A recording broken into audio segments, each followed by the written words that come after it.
These past few months were slow and uneventful for most the parts. There wasn't much to do except train and eat in the small cave. Sometimes playing with seals and sometimes crying while remembering my family was all I did the whole day. Sometimes, I just stayed still, staring at the ceiling of the cave. Some days were good and I tried making different things with what little things I had. It has already been more than a year since I came here, but I knew they were okay. By now, my baby sibling would be some months old and it would swamp them up for taking care of them. I was less worried about them now that they had someone they must look after and take care of more than they took care of me. Aside from them, I knew nothing about my other family members or my background. I knew we had a pretty extensive family, and that we were nobles from the capital and my mom was quite rich and my grandfather is someone famous, but that was it. I did not know what they did or who they were, so I never thought about them. As for my current situation, I was running away. Behind me was a swarm of honeybees. I was bold enough to desire their fine honey and foolish enough to think I can single-handedly kill a bunch of non-ranked bees and their red queen. But, to my surprise and utter agony, there were at least hundreds of them chasing after me right now. The 15-centimeter honeybee with an almost 3-centimeter long sting. It wasn't some normal sting, but a metal sting with poison that induced extreme pain. I know this was something out of my league, but what can I do? I was going away without taking a great treasure with me. But their reaction to me stealing 1/16 of their beehive was a bit too extravagant. Aside from the queen and workers, almost all the soldier bees were after me. Even after making some great preparations, disguising myself as the duck that I killed, and carefully cutting the hive with no larvae, I was being chased like this. I did even scatter all the bees from the hive with smoke and all those things that I saw and read, but no. I was being chased and there was no way to stay in this duck form for too long. Doing this was time-consuming, and it was almost sunset now. Greed makes men blind and stupid, which leads to their painful death, was a true thing, but I didn't regret this decision. Greater forest honey. Honey from giant honeybees. An excellent fluid that can increase one's mana pool by 3% per 60 grams. It also boosted mana's gathering speed for 3 hours and it tasted smooth. I didn't know the taste yet, but if something valued in platinum coins on the market according to books, this was something very extraordinary. This type of honey can't be mass-produced by people, as these bees live in a natural habitat with higher mana and a perfect climate. But for them to not even let go of a small part of their such enormous home was understandable. It wasn't like me to do such things just for small gain, but there were many things I realized these past few months. I have to grab every opportunity before me if I want to escape this place a little faster.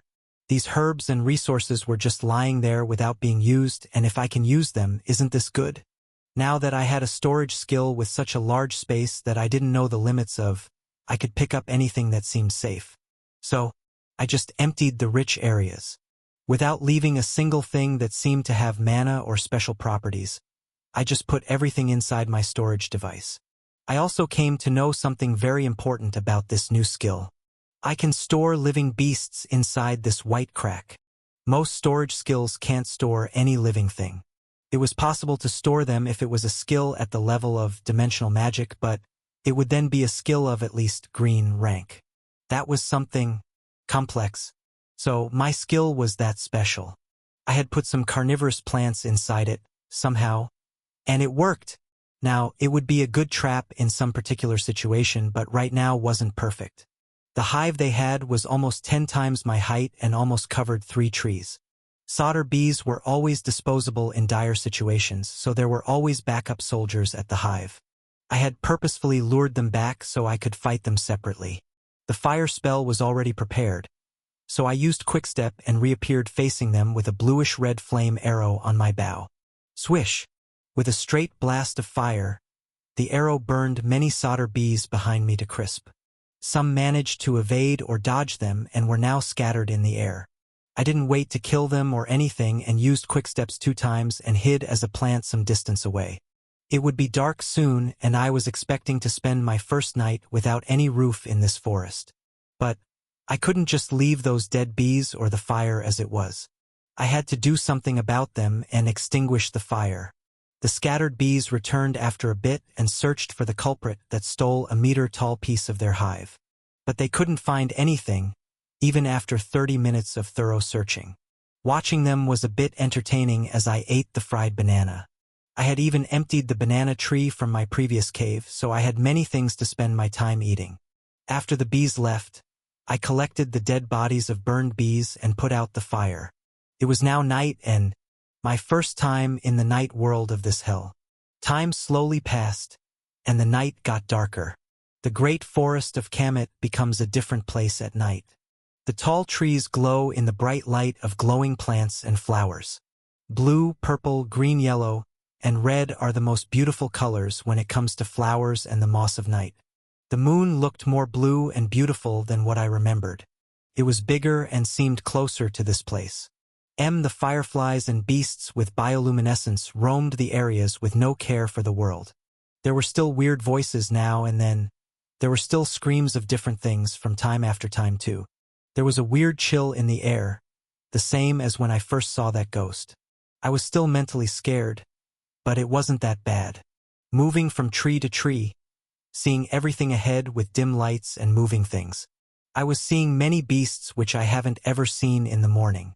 Bats, insects like a centipede, spiders, and birds like owls. There were many new herbs and plants that only grew at the night. I collected every one of them, but the process took a long time. I had to be careful and play with all my attention and focus on the targets. If I make even one wrong move here, I would be dead for sure. Master, that one looks beautiful too. Yes, we will take that one next. I wasn't that on edge right now, and I was enjoying myself quite a lot thanks to this excited butterfly. Seals was jumping from flower to flower, sucking everything she saw. Her wings were glowing in the light of night, just like the moon in the sky. Though she only used my origin energy, she can absorb the light from these plants. It was strange as the light would come back after a moment, but it was still a fun activity for her. She was enjoying herself, and seeing her was drawing a smile on my face. I covered myself in black clothes, and my eyes and hair were also black, matching the shadows of the night perfect way. Moving in darker clothes is the most basic thing on this night. The creatures of the night were everywhere, but I was able to safely move here thanks to Seals' skill. In some open areas, skeletons were coming out of normal Earth. They were mostly humanoids, but they had unique features to normal humans. There were also skeletons of different beasts. These weren't demonic creatures but normal undead creatures that were indeed mindless and moved with natural energies. They were like some toy with a dead body but still remained with somewhat batteries. Unlike ghosts who didn't have any physical body at all, these skeletons had an unstable physical body. Their lifespan wasn't that long, mostly some nights, and then they were gone. Against undead creatures, the light attribute was so effective because it had polar opposite properties to the overall energy of the undead. The higher form of light, divinity, had an even greater effect on them. Just being in the presence of divine energy could weaken undead creatures. But, as the light attribute was something that not even 1 in a million people could have, they granted divinity to even fewer people than that. Unlike borrowing the power of gods like a priest or holy knight, they did the divinity grading through blessings or self-realization. Holding divine energy and borrowing it from someone were very different things. So, I was lucky to have the light attribute. I could say the same for all the light attribute creatures roaming around here and there. Be it rabbits, moths, lizards, birds, or anything with the light attribute, was weak against the darkness attribute. Darkness was second only to light in terms of rarely. Assassins and thieves used the darkness attribute, and its higher form, death energy, was used by necromancers. It was rare, very rare, to find a real necromancer, as the death energy was more powerful and rare than divine energy. Though higher beings also granted death energy, there weren't many who ruled over death. So someone mostly earned it by one's efforts. Death didn't mean something bad, but just the loss of one's soul. Death energy was mostly gained through self-realization, and divine energy was mostly granted by higher beings. So, the reaction to darkness arrows would be the same to creatures with the light attribute as the light attribute does to the undead. Well, I did not need to think about that, as creatures with light attributes were calm creatures that minded their own business. Jumping on another branch, I stopped before a brightly shining red flower. It was surrounded by giant flowers that directly grew from the ground and were at least 2 meters tall. The red, glowing flower was beautiful, and the red dust coming out of it was like stars. At its roots, a thick red liquid was gathered, and it was constantly decreasing. When it was on the verge of running out, the green flower-like plant took a deep breath and spit out a mouthful of this red liquid. As anyone could predict, it was blood. The flowers with 15-centimeter long blue teeth were beast catchers, and the flower in the middle of them was a super rare Langsdorff, a blood-drinking flower and natural treasure. It was a unique sight to see the so-called vampire flower being cultivated by these plant beasts. It required a large amount of blood to grow, but the mana it contained was larger than any plant, herb, or flower I had seen until now. It was so mana-rich we can use it as a red ranked core. But without a constant supply of blood, it would only live for a day in normal conditions. That was a red ranked core right in front of me with 6 red ranked beasts guarding it or feeding it. Well, the red dust it sprays out is almost like a drug to these plant-type beasts, so it was understandable. Though it won't do anything to me, the plants were not an easy kill. I will have to take out every one of them at once so that they don't attack me with those blue teeth. As they could literally fire them like bullets, it was fatal against someone like me with low physical defense. I knew my protective gears were damaged and they might not be able to sustain the rapid fire from even 2 of them. So, against closely standing beasts of plant type, thunder was the best attribute to use. With the destructive power and chain-damaging effect, it was best in the situations like this. And I was certain to get something like a red ranked core from this small fight, so I was even more excited. Stretching my bowstring, I gathered fire element particles. Condensing them and refining them, I increased the free electrons in the flames. Crackle! With a crackling sound of thunder, an orange-yellow arrow of lightning materialized on my bow. The shape was just right, and the thunder leaking out of it didn't hurt me. Aiming for the closest flower, I fired the spell. The thundering arrow of Tier 2 was loud but not enough to attract big creatures. With a boom and burning sound, the first flower burned and the lightning passed through all 6 of them. One by one, all of them burned with agonizing screams. Chain Lightning, a Tier 2 spell with improved output. The arrow form increased the range and its condensed form increased its destructively. The power of the spell decreased as it passed through the last 2 flowers, but they still burned. This was more powerful because I increased the free electrons in this bolt of lightning. It was an easy win, and I now had a flower with a tremendous amount of mana. I climbed down the tree and walked towards the flower. These plant monsters were an easy kill, and there was no one else to look for. There was definitely no one. I even checked with Searchwind, but it was clear. Then, why did my heart suddenly start running wild? Quickstep. This was now an instinctive response to abnormal situations like this. And, thank God I did that. A small light blade silently passed through the spot, cracking the ground with a small earthquake. The area was silent and there was almost no one there. Not in physical form, at least. A small figure materialized from the shadow beside the crack in the ground. It was smaller than me, had a humanoid form, and was wearing a ninja-like black outfit. The blue eyes under that pitch-black cloth-like body were enraged. It was clear that it was angry that I managed to avoid its near-perfect ambush. Shadow crawlers. An orange, ranked Besat of Darkness attribute. They were humanoid creatures with a chibi figure, but that was the scariest thing about them. They were heartless killers and perfect assassination-type creatures who hated when their first attack went wrong. Unlike normal assassins, they would do everything to finish the target that had escaped their grasp, and that wasn't the scariest thing about them. Quickstep. My heart never stopped exploding like that, and I knew the reason behind that. Another cold light of metal flashed in the dimly lit open space. But, unlike last time, there were 2 of them. More powerful and more destructive than before. Just like before, 2 small figures materialized from the shadows.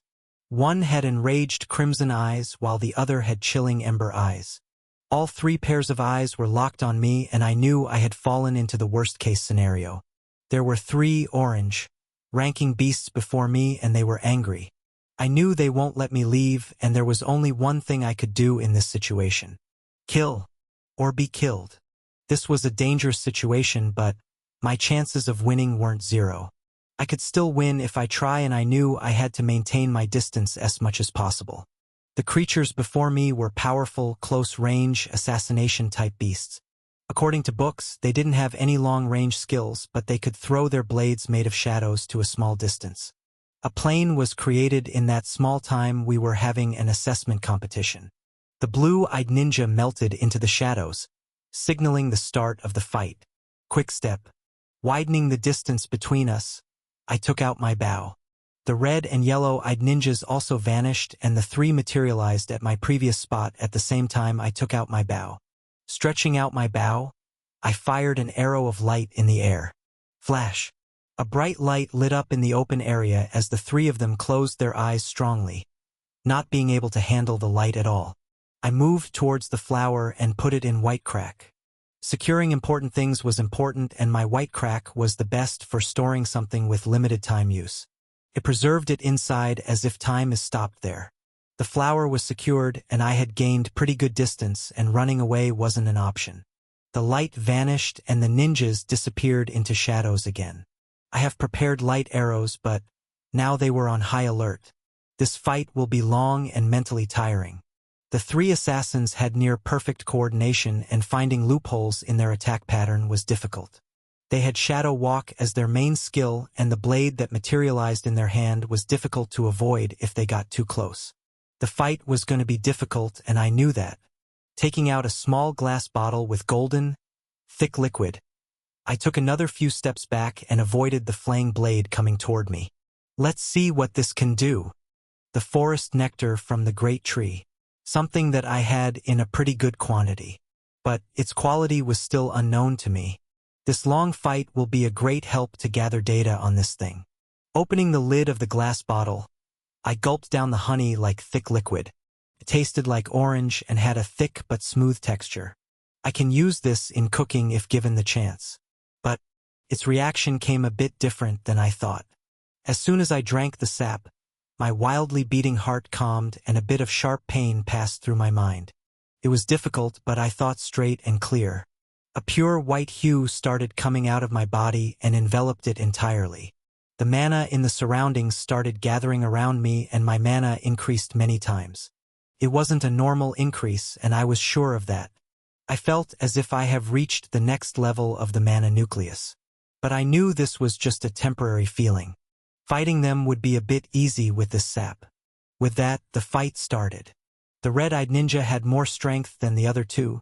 The blue-eyed had faster skill use, so maybe it had more MP than the others, and the yellow-eyed one had super speed. Its attacks carried a bit of low power but had excellent precision. Surrounded by large trees, we showered the open area with mental clinging and light explosions. Backed off by a tree, I jumped on a tree branch and then on another tree by its side. I wanted to go away, but showing my back to these assassins with perfect coordination would be as good as suicide. Sensing disturbances on my left side, I bent my body to the side to dodge. The red ninja groaned in anger and melted back into shadow. Just then, I knew they would aim for the next attack at my back. Quick step. Appearing on the other tree, stretching my bowstring, a transparent arrow of water materialized after a moment. It wasn't that quick, and the yellow ninja had already slashed at my previous position. Light water. An arrow of condensed water with the light element mana mixed with it. This wasn't something like holy water, as it was an extraordinarily precious thing in this world. I wanted to aim for the yellow one but lost this chance. The yellow-eyed ninja vanished into the shadows faster than I expected. Now it would be the Blue Eyes' turn. As they followed previously, the Blue Eyes ninja should appear from upwards and do a thrust. But things weren't that easy. My calm heart beat faster and my back felt cold. Quick step. I appeared on the other side of the trees, but my protective clothes were torn, and a deep cut appeared on my ant armor. Though my back was all right, damn! It cut my arm by the tip of its long sword of shadow. The cut was deep, and blood flowed out like a fountain from just that. Biting my lips in pain, I downed an intermediate healing potion I was saving for a long time. The pain started going down and the wound started healing slowly. But the chibi ninjas were more ferocious than I thought. Even before my wound closed, all three of them jumped toward me. It was a combined attack and most probably a unique skill. As I looked at them, their shark-like teeth and mouth appeared on their mask like a mouth. That long tongue and those eyes were dangerous, but I was calm. My previous spell was cancelled because of the sudden attack, but not this time. Stretching the bowstring with my injured hand, enduring the hellish pain by biting my lips, gathered all the light element particles could and, quick step, sliding back like a back step, I released the long spear of light. This was the same thing I used against the ghost, but it was in its proper form this time. The three ninjas were falling with their swords thrusting down. They changed their eyes from hungry, happy, and greedy to serious and confident. Without stopping the attack, they continued falling towards the spear of light with the dark long swords. A red hue appeared as they joined their tips of swords, and the spear of light collided with them. Boom!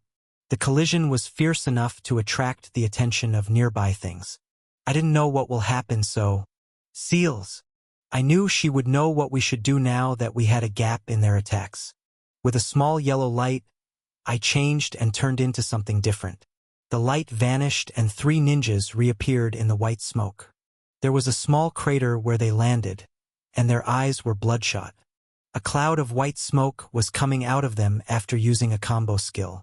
They were more powerful skills, as we used them with more than one skill or more than one person. The output increased and so did the burden on the bodies of the user. The ninjas looked around with their eyes still bloodshot. But there was no one. The prey they tried to hunt all this time wasn't there. An injured child vanished into thin air, and they failed to sense it? It was strange, but they looked around a bit more. But then, their eyes fall on an unknown figure walking towards them from the other side. Same size and structure. Red eyes and somewhat injured hand. It walked towards them with the same large mouth and long tongue wiping its lips like a mask mouth. The three of them looked confused, as well as on high alert. The blue and yellow-eyed ninja walked a step back from the red-eyed one and looked between the new arrival and the one before them. They can't sense the difference even though the red one with them was there the entire time.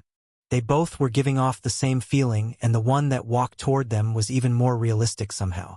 The red-eyed chibi ninja shouted, looking towards the both of them as I walked even closer. "Sea Seals, your skill is amazing. Thanks, Master." She replied cheerfully as I finished preparing light water arrows behind me. It was difficult to gather light mana particles without using my bow, but the chibi ninjas before me were giving me all the time I needed. The argument between the three ninjas about who the hell was real was entertaining to watch. But just after a minute-long argument, they turned their head in my direction and asked something like, "Who are you?" I didn't know if these intelligent, humanoid beasts understood me, but saying something was necessary before sending them away, right? Well, RIP, I guess? With that, I extended my arm, which most likely looked like a long sword to them. Their confused expression turned grim as three blue arrows of light suddenly shot toward them. And even before they could go back to shadows, the arrows of light water pierced their heads. Thud! Their bodies fell to the ground, lifeless. The enemy was dead, and the fight was over. They made the wrong decision to let me close this distance, and it led them to their deaths. Seals! Once again, a small white light flashed and I fall on my back. This was the longest, most tiring fight I have had in this hell, and ironically, a chibi ninja injured me. Ah! The bodies of these chibi ninjas didn't disappear like a ghost but stayed like that. This showed they were living beasts of flesh and blood and not the ferocious shadow creatures. It was new to see creatures like them, but many groups trained them to use as weapons. It was fun, and my first night in this hell was about to end. There were still around 3 hours left for the sunrise and we were still a distance away from reaching the lake, so we rested where the fight had ended. 9 corpses were laying on the ground before us. 3 chibi ninjas and 6 plants were burned by the Chain lighting. After burning, the plant monsters didn't turn into ashes and were only burned from the outside. I still had to check all 9 of them to see if any of them had a skill stone or maybe a core. Core and similar objects were important, and we can use them as life-saving items. The energy inside a core can cast an over-tier spell or power a big, wonderful artifact. The one I got from the ghost was superb, as it was almost a yellow, ranked one. I still needed an appraisal skill to check what things I had in my storage. From that white core to the white drop of liquid I got from the top of the Great Benia tree.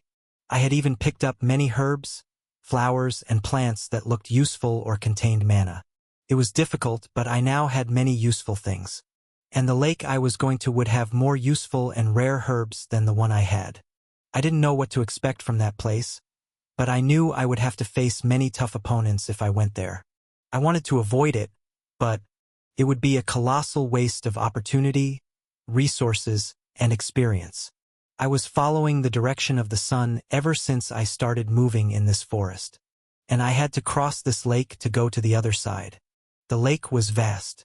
It was big enough that I can see the edges of it from any high tree, and the winds carried the cool breeze with them, showing that this place was clean. If there is a lake, there might also be water beasts and animals. A lake also meant fish and fruit trees. And maybe the ancient willow that I saw from the hot air balloon was also there. A giant tree bigger and mightier than the Great Benia tree. This willow tree was extraordinary, and it was called Ancient Willow because of its long lifespan. It was some of the longest living trees recorded in history books. There were only 3 trees with similar lifespans in the whole Great Empire. They were protected life forms because they created a unique ecosystem of their own. I didn't know that much about them, but I sure as hell couldn't miss the chance to see such a magnificent tree. I might not see another one ever again if I missed the chance. And I couldn't lose the chance to collect the ancient willow catkin, a flower treasure used to make medicines that can be as efficient as holy water, as well as the red capsule of willow, if I was blessed enough to have it. This fruit was nothing less valuable than an indigo, ranked skill. A fruit that one could only get by the acknowledgement of the will of the ancient tree. Just like distinguished elements of nature, all ancient trees had a will of their own. Though they shed flowers on their own, and anyone that can get them, the fruits were different stories. They were miraculous fruits, and just having them could boost the mana, as well as the natural powers of nearby creatures. It was something everyone wanted, but being acknowledged by the ancient trees was an arduous task for anyone. On top of that, they didn't produce these fruits in large quantities, and just reaching maturity took hundreds of years. So, we can call them legendary fruits. Well, to reach there, I will most definitely have to cross this lake first. A long journey is ahead of us, seals. Let's do well. Yes. I will protect you, so don't worry, master. Yes. We will protect each other. I answered her with a warm smile. I had someone to protect me. Such a great thing to think. We slowly talked, and time passed. As time passed, there were enormous insects that ate the bodies lying before us. We were a tree, so no one would even know of our existence. The time passed, and we saw it littered the ground with bugs and different insects that ate away the flesh and blood on the ground. The plant beasts that were burned on the inside were eaten piece by a lizard-like creature. The beetles and cockroach-like creatures cleaned the blood. A white, moth-like creature with an ant-like mouth ate away at the chibi ninjas' bodies. I watched all this with an intriguing expression.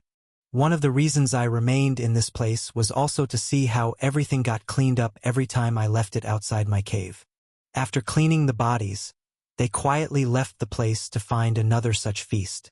This whole thing was a wonderful experience to watch, and I actually liked researching and knowing new stuff about these unknown beasts.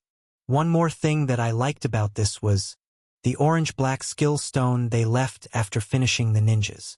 I would have killed them if I wanted, but they just sincerely left after finishing their feast. With the first sun rays, I got up and walked towards the skill stone. I wanted to use this, but I just stored it in my white crack for now. It would be a problem if I learned a skill that didn't suit me. There were limits in learning the skill from a power stone, too. I was lucky with Quickstep, but I might not be able to handle this skill and end up perishing. Sun started rising and I started walking forward. Jumping on a tree, I reached another open area. There was something peculiar going on here that caught my eye. I stopped on a tree branch and turned into a similar tree branch. I looked down at two beautiful birds, which looked like pigeons and had bright orange feathers. One had red color at the tips of its feather and the other one had green as its ends. The red one looked like a female, while the green one looked like a male trying to impress the female. Just like the duck, this pigeon was trying to show its interest through dominance and a slow dance. But this dance, it was more like a solo ballet, a sophisticated dance that even mesmerized me. The female was also getting interested in this dance with the other male. These birds were 2 meters tall, and the dance was more beautiful when the female pigeon joined her. Extending her heft feather, as if offering a kiss on the back of her hand, she took her stance. The male accepted it with a smiling face and picked out her top feather. Pulling her towards him, he also offered his right hand while hugging her from behind. She smiled and also picked out his last feather. They completed their small ceremony, and their dance continued. Such peculiar things. I mumbled under my breath and walked away from these yellow, ranked beasts. Flame ballet pigeon. Fighting them was meaningless when they had just started making out, and if I disturbed their special time, I don't want to think that thing. The lake was just ahead, and if something new appeared, this thing would get more difficult than it had to be. There is a bright light coming from up ahead. A bright light illuminated the trees and painted the sunlight green. Jumping on another tree, I was at my destination. A giant lake surrounded by trees on its edges stood before our eyes. Standing on the tree before the open area of the lake, I surveyed these beautiful surroundings. On this side of the lake, there were more trees than on the opposite side. The lake was clear and deep, and there were also many plants, flowers, and various other things visible from here. This lake was big, almost 6 kilometers in radius. Many large trees surrounded this lake, but there were fewer trees on the left end of this lake. There was also the magnificent ancient tree on the other side that was visible from this end. I knew I would have to travel on the edges of the lake to reach the other side. I couldn't fly over there with the hot air balloon as there were many sky predators above and on the side of the lake. From eagles, crows, vultures, and even some prehistoric creatures of the sky. People thought many of them to be lost, but this place had preserved their existence. With my mystic eyes, I could see the small and big life forms inside the lake. They were ferocious, and I knew most of them could kill me easily. The willow tree was indeed here, and just standing on this tree was enough to explain how enormous this tree before me was. The willow tree's whole body was dark purple, and from this distance, I could see the various life forms living on this ancient tree. This willow was enormous and dense, as I can only see some big things on it. Its characteristic long blue leaves were graceful as they covered a large part of that side of the lake. I could see the bright pink flowers on the tree, and some were even gently falling to the ground. They could be called tiny compared to the enormous size of the tree, but each one of them was 1/3 of my size. Looking very closely at the full magnitude of my skill, I managed to spot a golden cylinder fruit that might be as big as myself. This was the fruit of ancient willow, and there may only be 1 or 2 on that tree. To reach there, I would need at least a week, and that would only be if there weren't any uncertain creatures on this path. To make things easy, I thought of going through the area with more plants and trees. Even though that area might be scarier with more dangerous beasts, I could at least hide from them with the help of seals. As I looked around the lake, I spotted many energy beasts that were rare and dangerous and unknown. Some were gorgeous creatures, despite their dangers. A huge black panther that lived on the ancient willow, with pitch-black fur, pure white teeth, and beautiful ocean blue eyes, which had a small black pupil in the middle. It was a dangerous, strong, and gentle energy beast, and was a blue, ranked beast called Spirit Leopard. Just like the green pig, this one could summon and use elemental spirits. A large fish swam in the lake and was almost as large as a medium-sized whale. An almost extinct species, a blue, ranked creature and users of marina, aquatic energy that was almost the same as mana. There were very few species that could use this energy as it was related to water and mostly oceans. The fish had a strange blue beak that looked like a parrot, but its body was the same as normal sharks without a fin. Its name was Leedmatiku, but people called it giant sea parrot. The third, last, and most amusing creature I could see here was something I was seeing for the first time. A swan. A simple, above-water 3-meter-tall creature that looked so magnificent that I can't take my eyes away from it. It was a pure white creature with an actual gold-like beak and a green bead that was the same color as his eyes on its neck. That bead was almost like an energy core, but there was something different about this one. There weren't any stars or sand like dust dancing inside it. And it was almost as big as my arm. It was a beautiful creature that elegantly swam on the lake's western side. These were beautiful creatures, and then there was that thing, a jaguar's body with 2 extra but small legs coming out of its side. 6 spider-like legs came out of its back and a mouth that was divided into 6 parts with shark-like teeth that were spread out in 3 rows. A long and sharp tongue that seemed almost poisonous because of its purple color. I didn't know what this thing was, but I knew I didn't want to cross paths with this. Just seeing it prey on that pack of wolves was enough to scare the hell out of me. I shook my head and tried to throw back these thoughts at the back of my head. Jumping down, I started walking with the camouflage that seals created for me. Collecting things here was one of my primary tasks, but I also had to look for a temporary place to stay for this night. As I walked forward, I heard some slight movements ahead of me.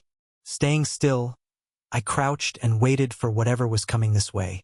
With some more rustling sounds from bushes, an enormous creature walked out with a world-changing presence. I couldn't believe my eyes at this moment. Master, this Celestine talked in my head with a shocked expression. Yes, the strongest beings we have seen so far. I answered, looking at the magnificent creature before our eyes. Master, what if we got caught? She asked worriedly, not knowing what to do. If there was something else of this level, I don't know what might have happened, but this one is different. I reassured her, fixing my eyes on them. But she still didn't know what to do, but I cut her off. Just believe me and see. I was certain. I knew these creatures, and they were rather famous. Famous enough to have books dedicated to creatures like them. The family of deer. A creature so magnificent and unique that just from being there, they lightly increased the mana density of surroundings. With golden bodies and large deer horns with shining blue lights, the family of 3 walked towards the lake. It was different from any beast I had seen so far, but I knew these beasts weren't harmful. At least to me, they won't be harmful even if I turned off my camouflage. My encounter with first indigo, ranked creatures and, even among them, some of the highest-ranking beasts. Even though many races in this world hunted them for their whole being, these deer were more powerful than even a Tier 7 mage. But these deer were creatures of harmony. They created peace and sought peace from whatever or whoever was around them. Their unique skill can look through any emotion and feelings was something that reassured me of my safety. These magnetic creatures were called golden deer of Arcane.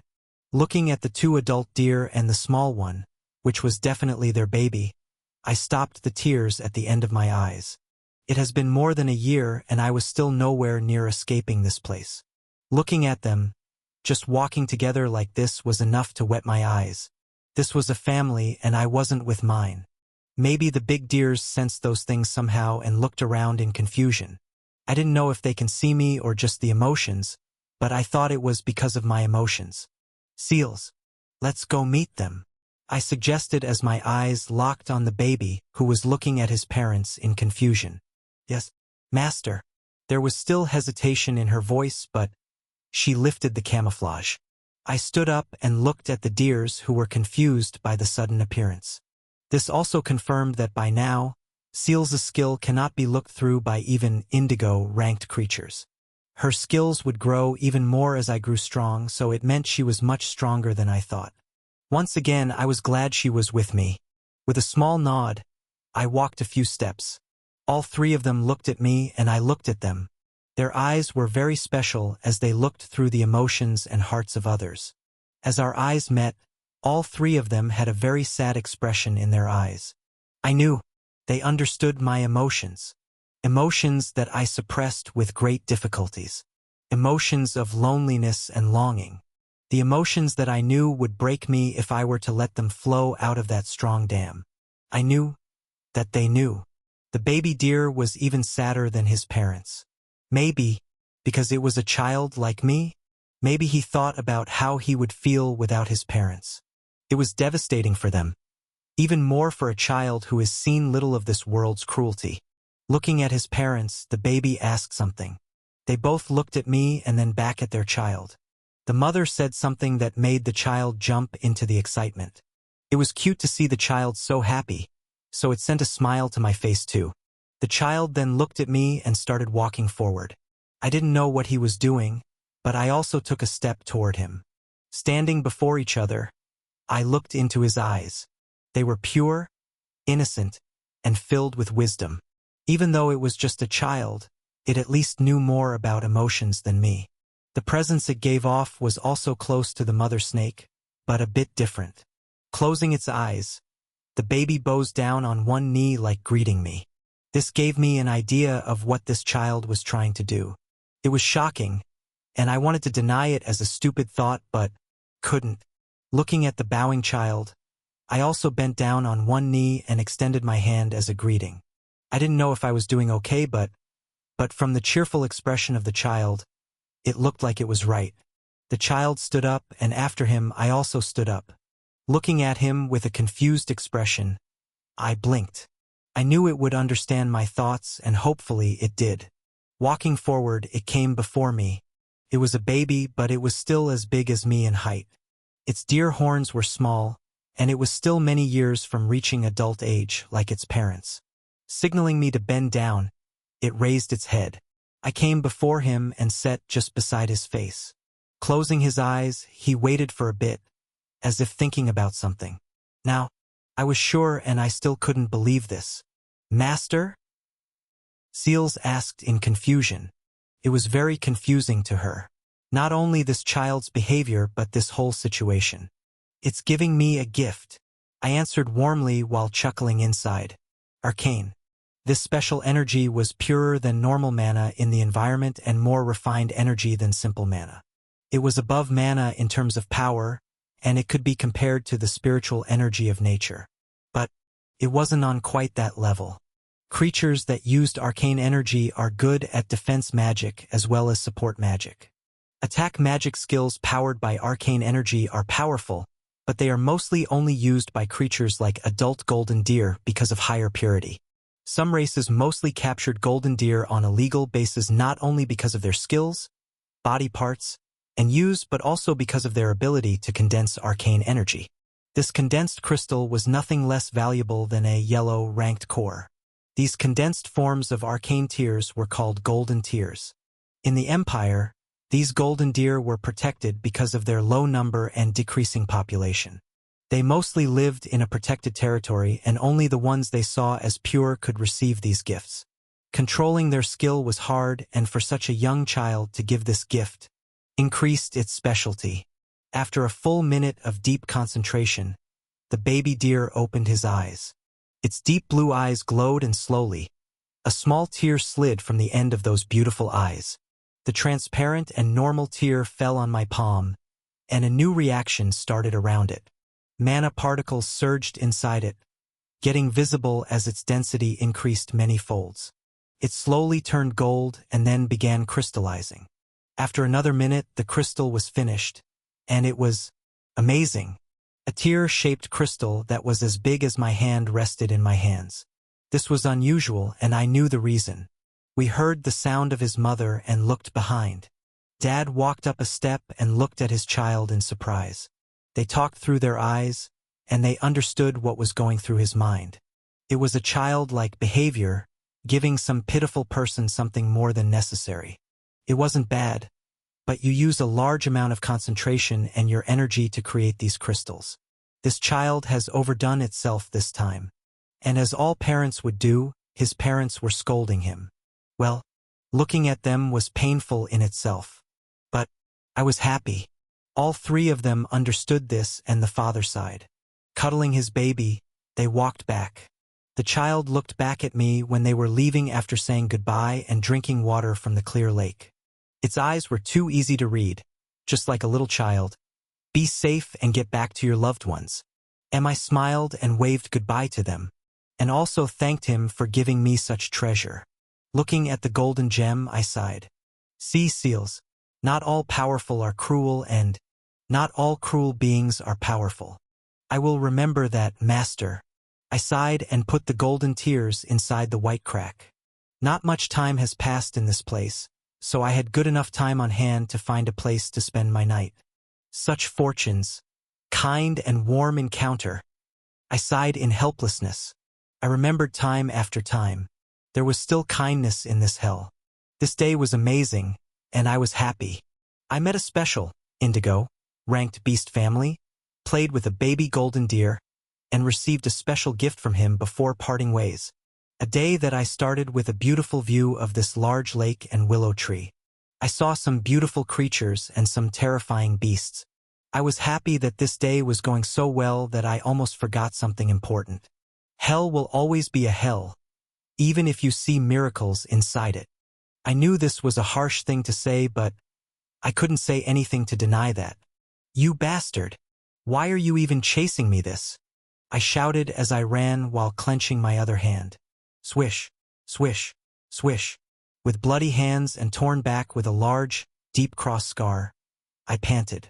Those things would be all right and I could heal them, but the most devastating thing in this situation was that I can't use any magic right now. Even though I was running, the surrounding area seemed to have stopped.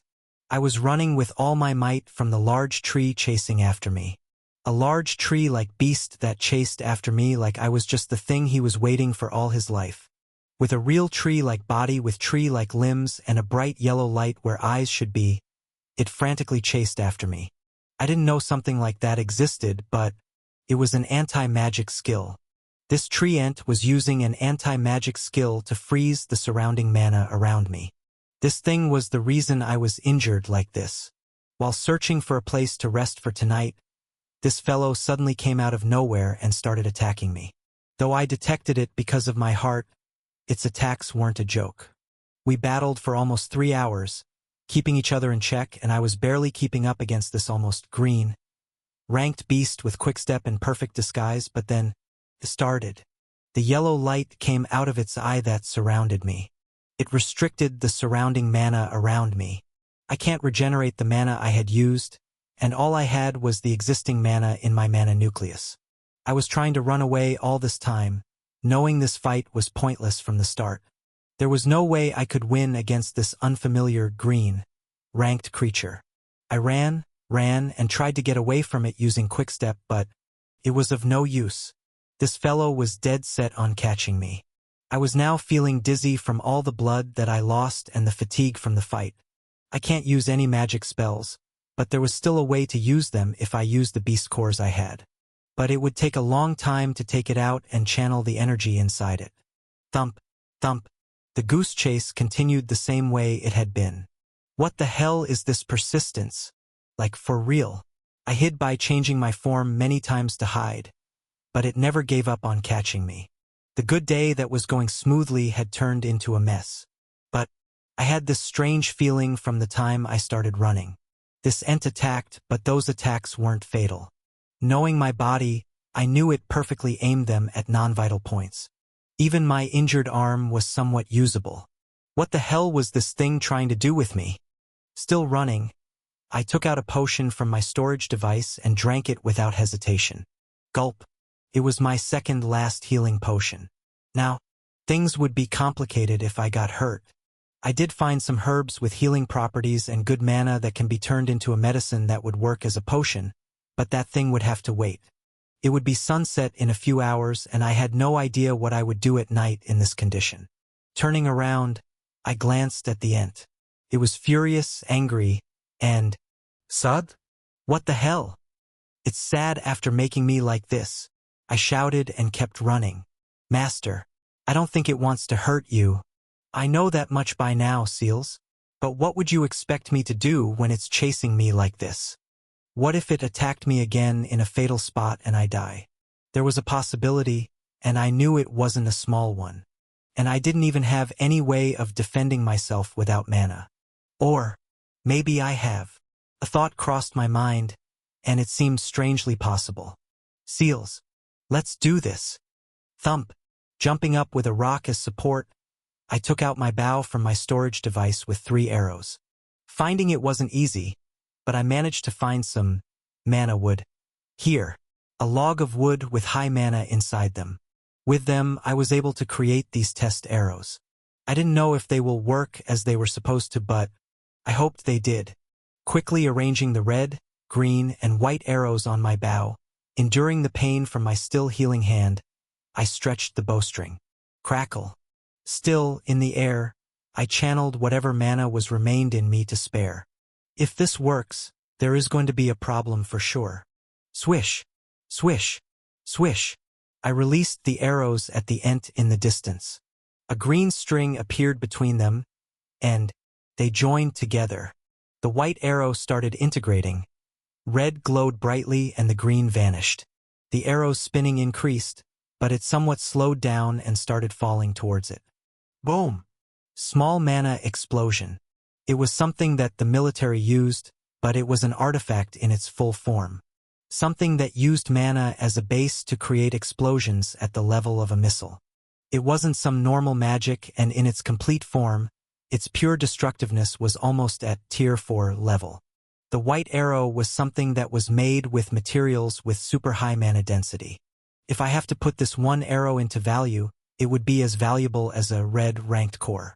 The green arrow created such condensed and sharp winds that it destroyed the wood, so it was partially a failure. The red arrow condensed all things into a single point. I wanted this same process with atmospheric mana particles, but it wasn't possible until Tier 4.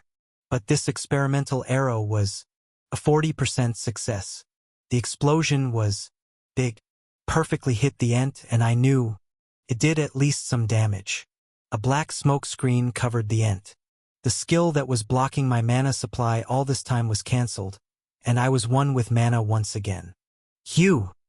Taking a deep breath, I walked towards the ent.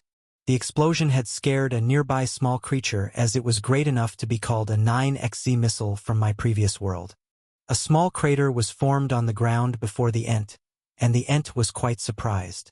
It stopped its attacks as I walked before it and asked in a confused tone, "So, why this long chase?" Looking at me with weird, hopeful eyes, it turned around and started walking. It looked like it wanted us to follow him. "Master, let's go and see." This situation was something new, and there was a thought in my mind for a while now. Can this be a familiar of someone else? And this was the best situation for this kind of thought. No normal beast was this much intelligent. From the knowledge of where to strike to that restless attitude. And, most importantly, that skill that restricted mana. Maybe there was someone else here like me that was injured or something like that. That was a good thought and seemed quite plausible to me in this situation. With those thoughts, I started walking behind the ent. But, with a loud howling sound, a pack of wolves walked out of the forest and surrounded us. They were big, gray-colored wolves with overall wolf-like features. Gray fur, long claws, sharp teeth, and blue eyes. There were close to 12 of them. I didn't know what type they were, but I could sense that they weren't more than orange rank. Considering they outnumbered us in this fight, I concluded the explosion attracted them, which I made a moment ago. I considered something like this might happen, so I had already taken out the white core from the ghost. Though I was still low on stamina, now that I could use magic, if this ent can take out some of them, I was confident that I can take 4 to 6 of them out. After a meaningless fight comes to us another long fight. It's getting boring.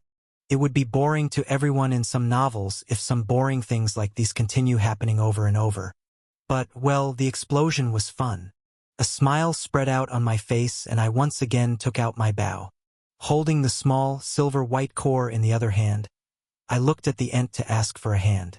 But a disgusted, angry expression spread out on his wooden face as he looked around. Pointing its hand in the sky, it spoke something that felt like a cuss. My smile vanished and a shocked expression took its place when I looked at the ent and then the wolves that surrounded us. In the light of the setting sun, a rain of red blood started around me. Some earth spike like wooden spike came out of the earth at the same time and pierced all wolves at once. Thud! All the wolves fell to the ground in unison with a loud thud. Now, this was this Ent's actual and scary skill. It was indeed a green, ranked creature with some actual battle experience. After finishing them, it started walking forward, without even looking at them. I also wanted to follow him, so wasting no time, I collected all the bodies of the beasts and threw them in the white crack.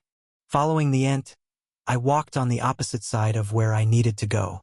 I hesitated for a moment and tried to turn around, but the look in this ferocious creature's eyes was very dark. With a long sigh, we walked through the forest. The sunset ended, and night greeted us. I was still following this Ent, and I knew it was at least the right decision to go with it.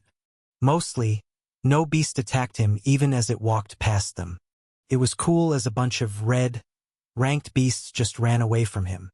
This was a sight to behold for any person.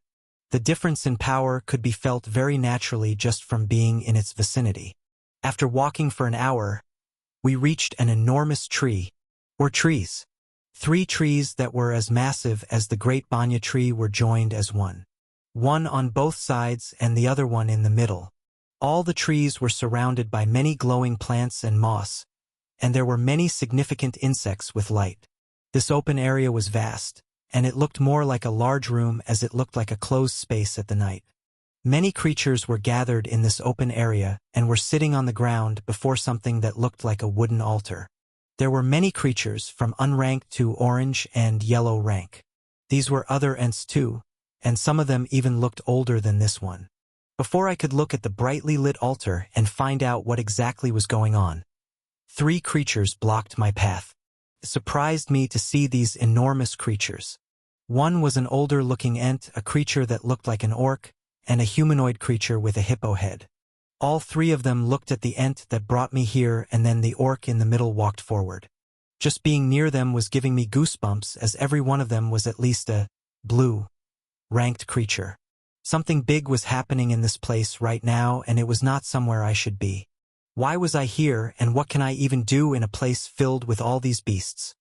Oh, stranger of outside land, we ask for your help. A shocked expression clouded my face as I looked up at the orc with wide open eyes. Did you just talk? It was awkward even though I knew it was possible. There existed creatures that can talk in various languages, and many even talked directly in mind without needing words, like seals. Seals and I can talk with our link, but if we practice and grow stronger, we knew we could talk like this with any person with her help. But it surprised the orc to see me not getting surprised. It is as Inka said, you are different. The orc praised in a surprised voice. It might be surprising for them to see someone coming to such a place filled with all kinds of dangerous beasts and standing before 3 enormous creatures and still be calm. Well, it wasn't my fault I had a cheat skill like Dynamic Heart. I was thinking of all sorts of scenarios and situations right now and even wanted to run away in fear, but I waited. I waited and looked over everything and these powerful creatures that needed my help. What can I even do to help them? And why me? May I ask what you need my help with? I was polite and asked genuinely with all my heart. Seeing as how things go from this point on, I needed to think about everything before I do anything foolish. The orc looked on the other side towards the hippo-like creature and the older Ent and nodded. They both nodded too and finished assessing me from head to toe. Moving to the other side, I looked at the altar and the creature resting on it.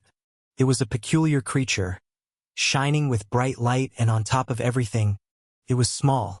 Smaller than even me, and still something as strong as the mother snake, or maybe even more. Once I looked at its form, something almost mesmerized me for 3 seconds, but it wasn't that big. As I looked at this creature, a shocked, almost surprised voice entered my mind. Master, that. I could feel her emotions as always, and I knew this was something very surprising to her.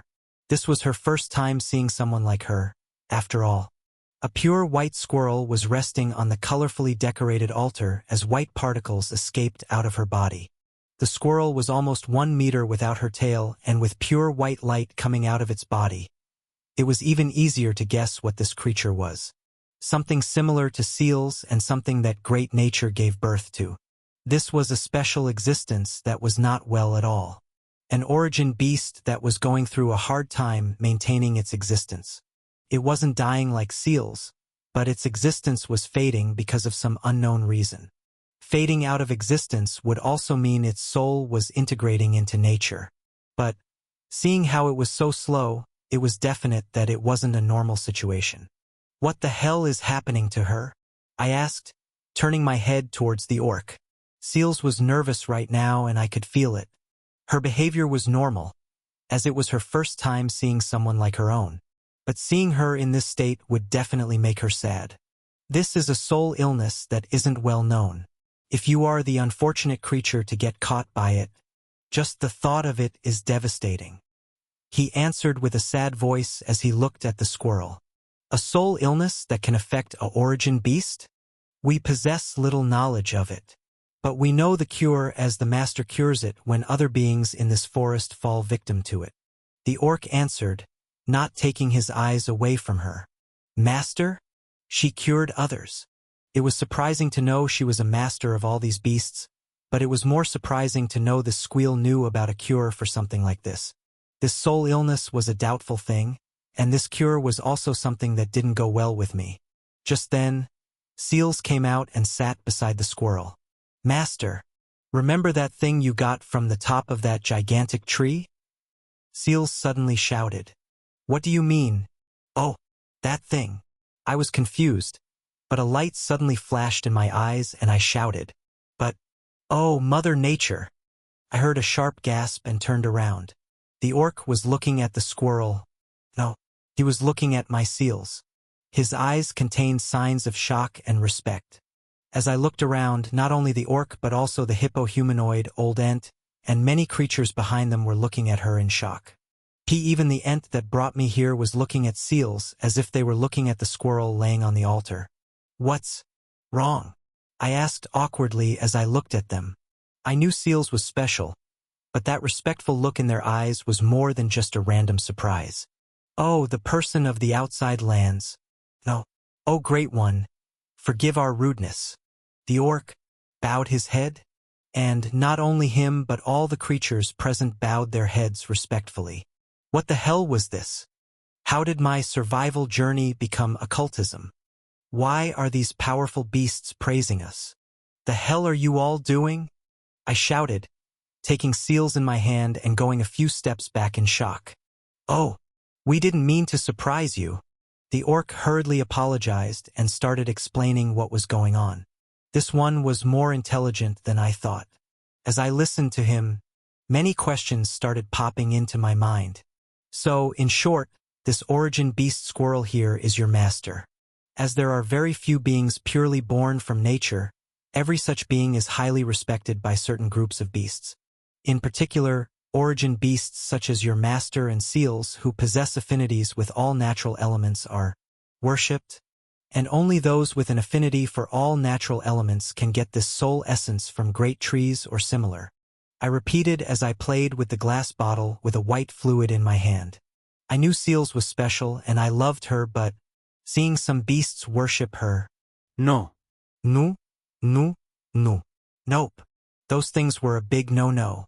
Seals was already so shy that she went into her mark the moment this orc started explaining those weird things.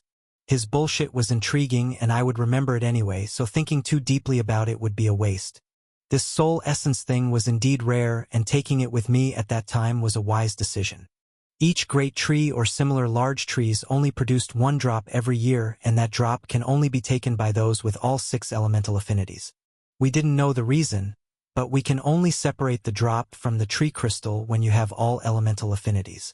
These beasts were finding someone with all elemental affinities for a month, and when that Ent saw me, it found their light at the end of the tunnel. The Ent thought I would understand them, so it was just going to make me unconscious and take me here. But things went wrong for it. And now, we were here, sitting around their master talking about such things. We should have treated her first. What are we even discussing these things for? Hugh, let's first cure your master. We should talk about other things after that. You will use such precious treasure for us. Thank you, O Great One, the orc shouted, and every other beast behind them cheered up. I felt like some prince that was going to wake up a sleeping princess from this atmosphere and it send butterflies to my stomach. For God's sake, Mother Nature. They were beasts that we humans killed for some monetary gain. Showing such a sight to me was nothing less than a torture. With tear-filled eyes, I put the small, white, starry, shining liquid on the squirrel. Well, it healed and increased the strength of one's soul. But it wasn't important to me right now. I can get more of it now that I knew such a valuable thing grew on trees. It was maybe wrong of me to think there was someone human like me here, but I wasn't entirely wrong. There was indeed someone like me here and more special than I thought. This being was sick, and the reason was also the same as what seals felt. I was still far away from it, but seals could faintly feel the soul energy. And right now, for the master squirrel, it was stabilizing and returning to normal, according to her. We waited, and the starry particles coming out of her body stopped, and it returned to normal. The surrounding atmosphere also changed and became very approachable, calm, and happy. With a slow tremble, she started opening her eyes. They were purely light green, and they looked very happy to come back to their home. As this happened, all the beasts on the ground, along with the 3 besides me, started happily cheering up. With tear-filled eyes, they bend down before their master. I watched all of this as I was still sitting beside the squirrel. With a warm smile on my face, I respectfully greeted the awaking squirrel. Rise and shine, Lady Fern. Your family missed you so. Get up. With a warm smile and eyes that carried sadness, I looked as she fully woke up and sat down. Looking around her, she asked in a warm tone, Q? Q? Why sad faces, everyone? See, I'm all right, Q. She asked with a warm smile. A big squirrel, sitting on the altar, smiling at every energy beast like a mother, was something I never thought I would see in my life. A family, a large family made of different species, sizes, and colors, but the same heart. All were happy, and I couldn't believe it was the same hell I have lived in these past months. She was special, and it wasn't just her power or outside look. She was special from her heart, too. What would you need to do to be a mother-like figure to hundreds of beasts? What would you have done to a warrior species like the strong orc, a plant species like those ent, and that aquatic species like hippo-humanoid? It wasn't just about strength, but also about the character of the master. This was amazing, and I liked how these beasts had a harmonic, warm relationship with each other.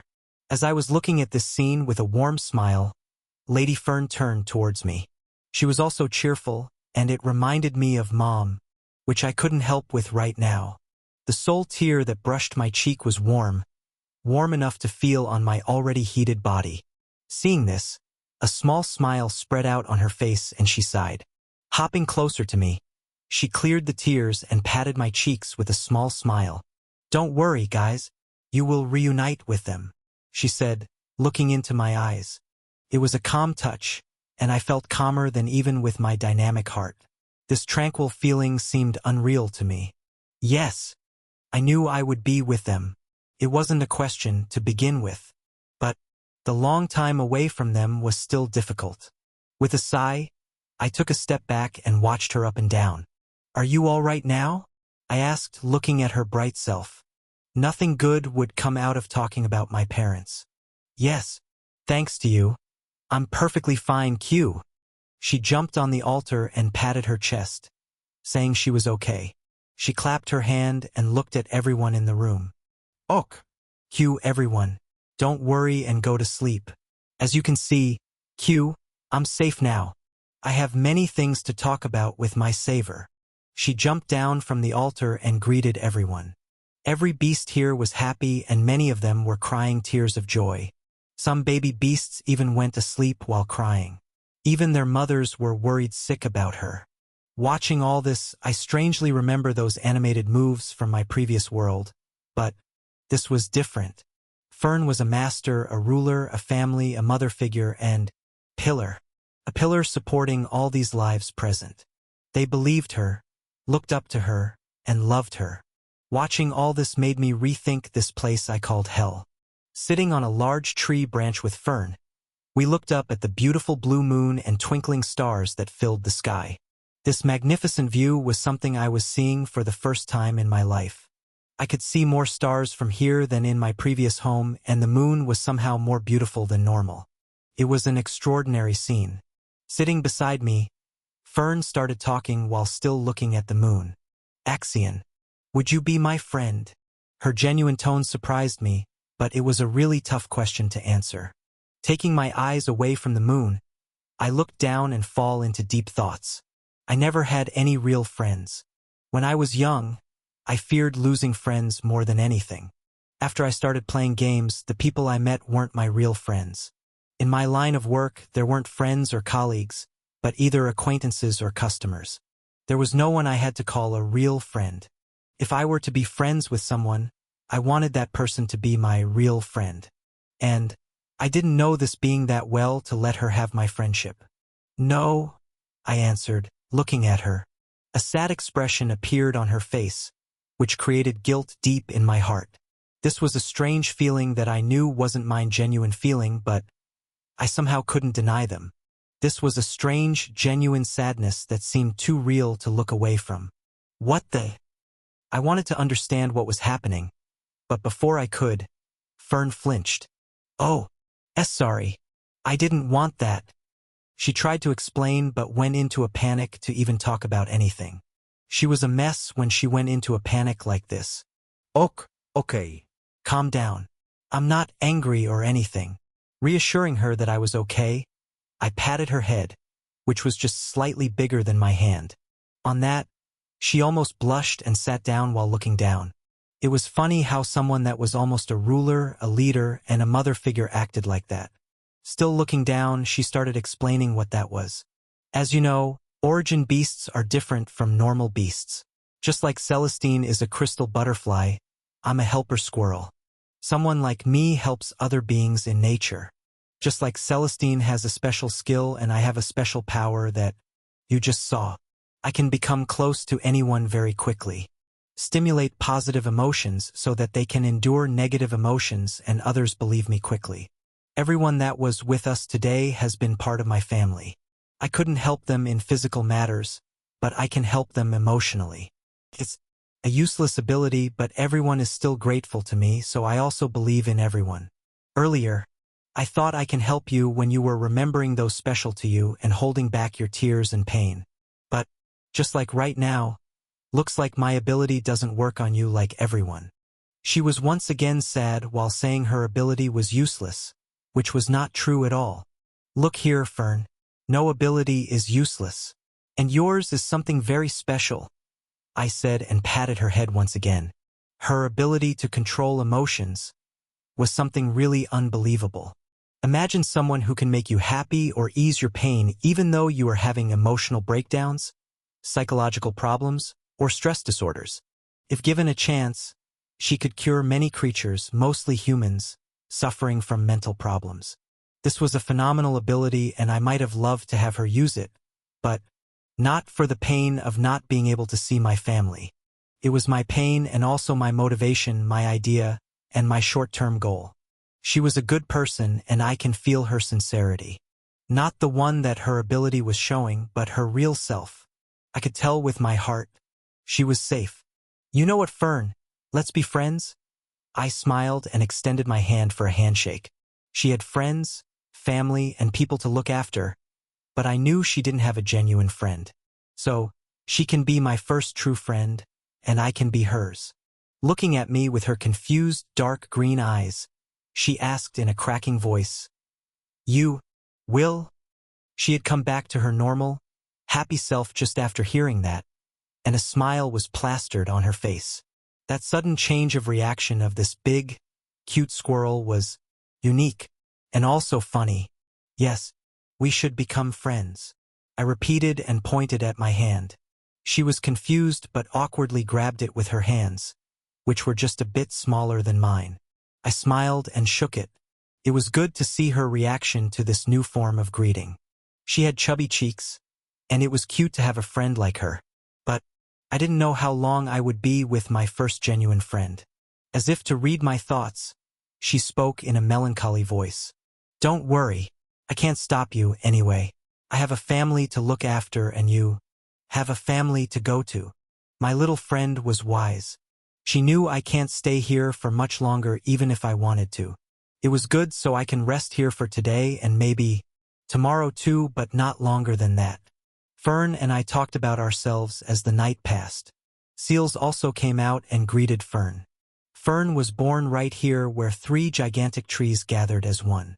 As an origin beast, she had some instinctive knowledge about this world and, more precisely, this forest and her duty and the goal as a helper. When she was first born here, she met different small creatures and after a long time, she found an orc in devastating pain. Some other powerful creature attacked him and he was almost on the verge of death. She thankfully saved him with the help of all the smaller beasts and helped him heal himself. That orc was the same one we met earlier. She also saved the hippo when it was attacked by an ent, and they both were in a bloody fight.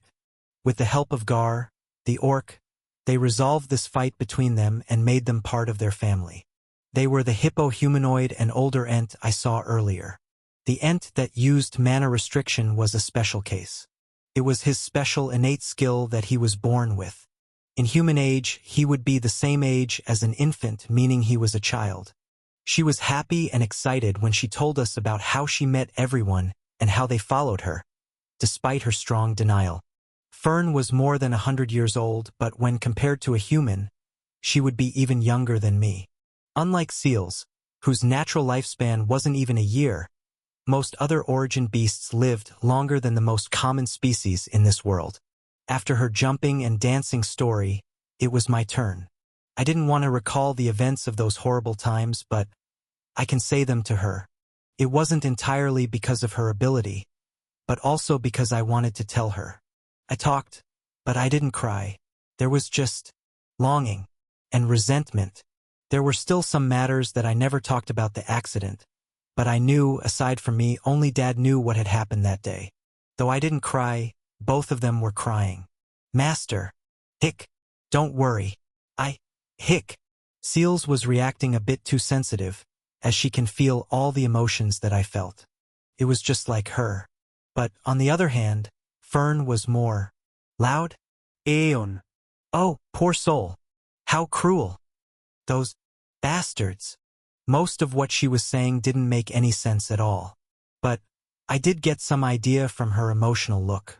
2 little cry-babies continued their non-melodious song of agony as the slow night beautifully passed. Inside a spacious room like a hole inside a tree, I opened my eyes at the gentle, warm touch of the sunlight. Slowly waking up, I looked around me. A chubby squirrel, a bit shorter than me, was sleeping like a baby. I smiled as I looked at her and stretched my body. Moving her inside was a bit difficult, but this room was just behind the branch we were sitting, so it was okay.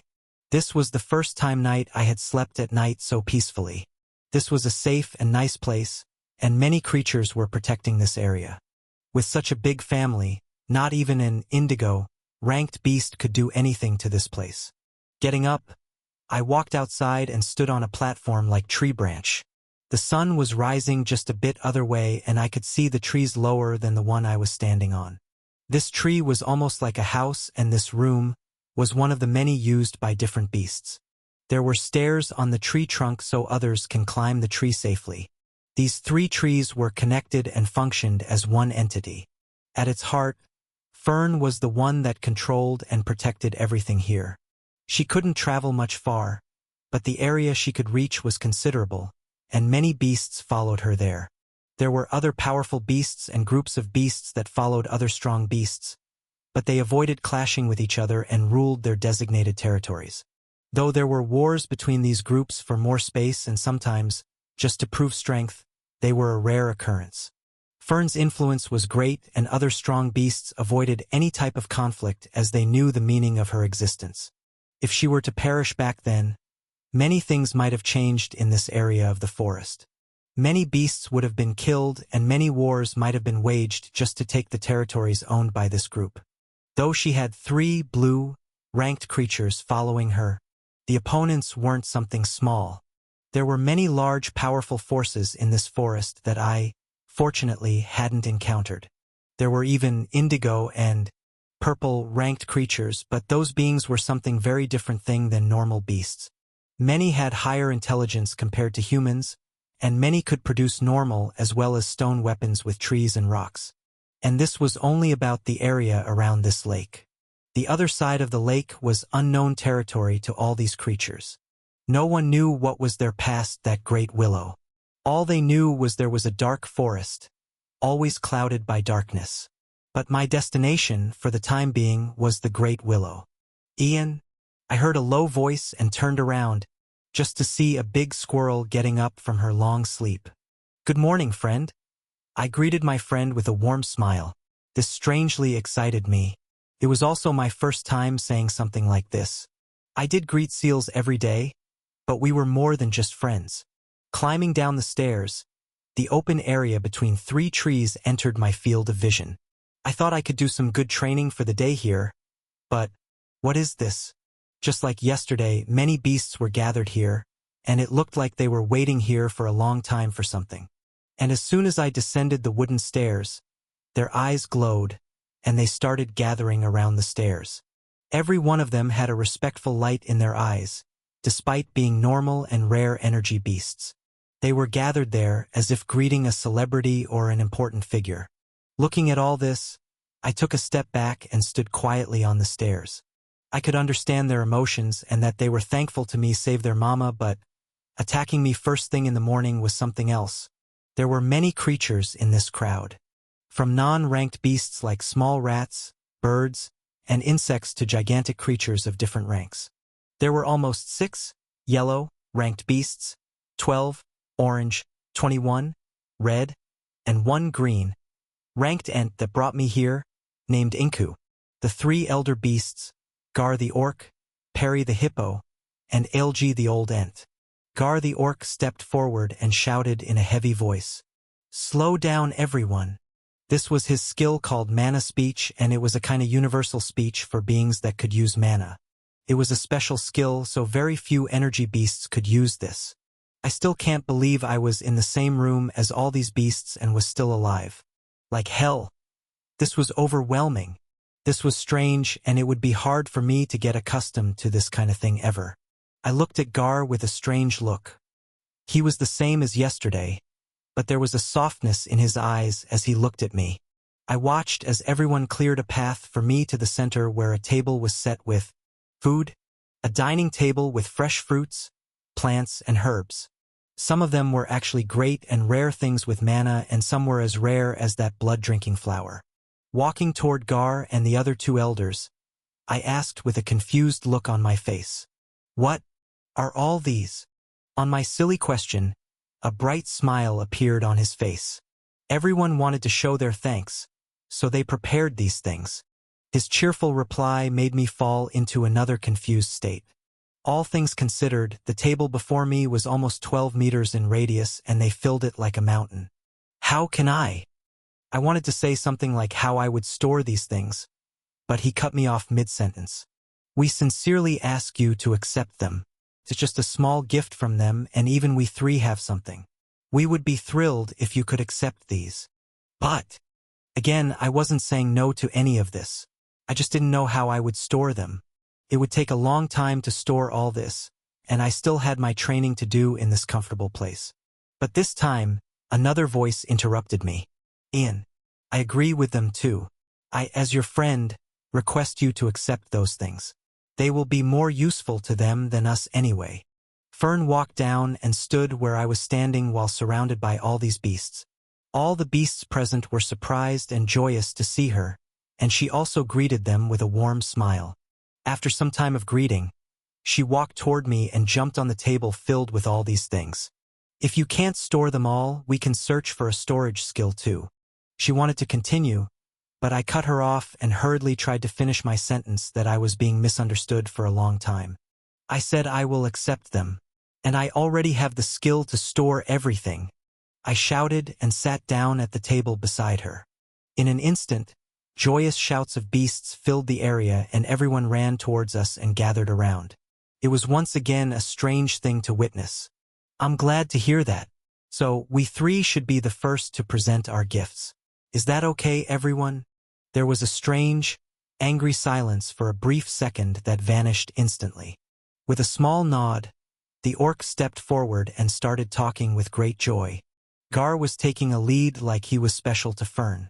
Everyone respected them, so no one said anything, but they were still sad. Why the hell am I being treated like some higher being here? Gifts for saving my friend were okay, but this level of respect and accomplishment is a different story. I was feeling like the high-ranking religious people here, but thanks to my damn heart, my thoughts were still straight. There was still anticipation in my eyes. What gifts might a high-ranking beast such as them give to someone like me? Looking at Gar, I blinked, and he started speaking. I don't know if you have something like this, but I think this might be a great help for you. He took out a blue-colored crystal, and my eyes widened in surprise.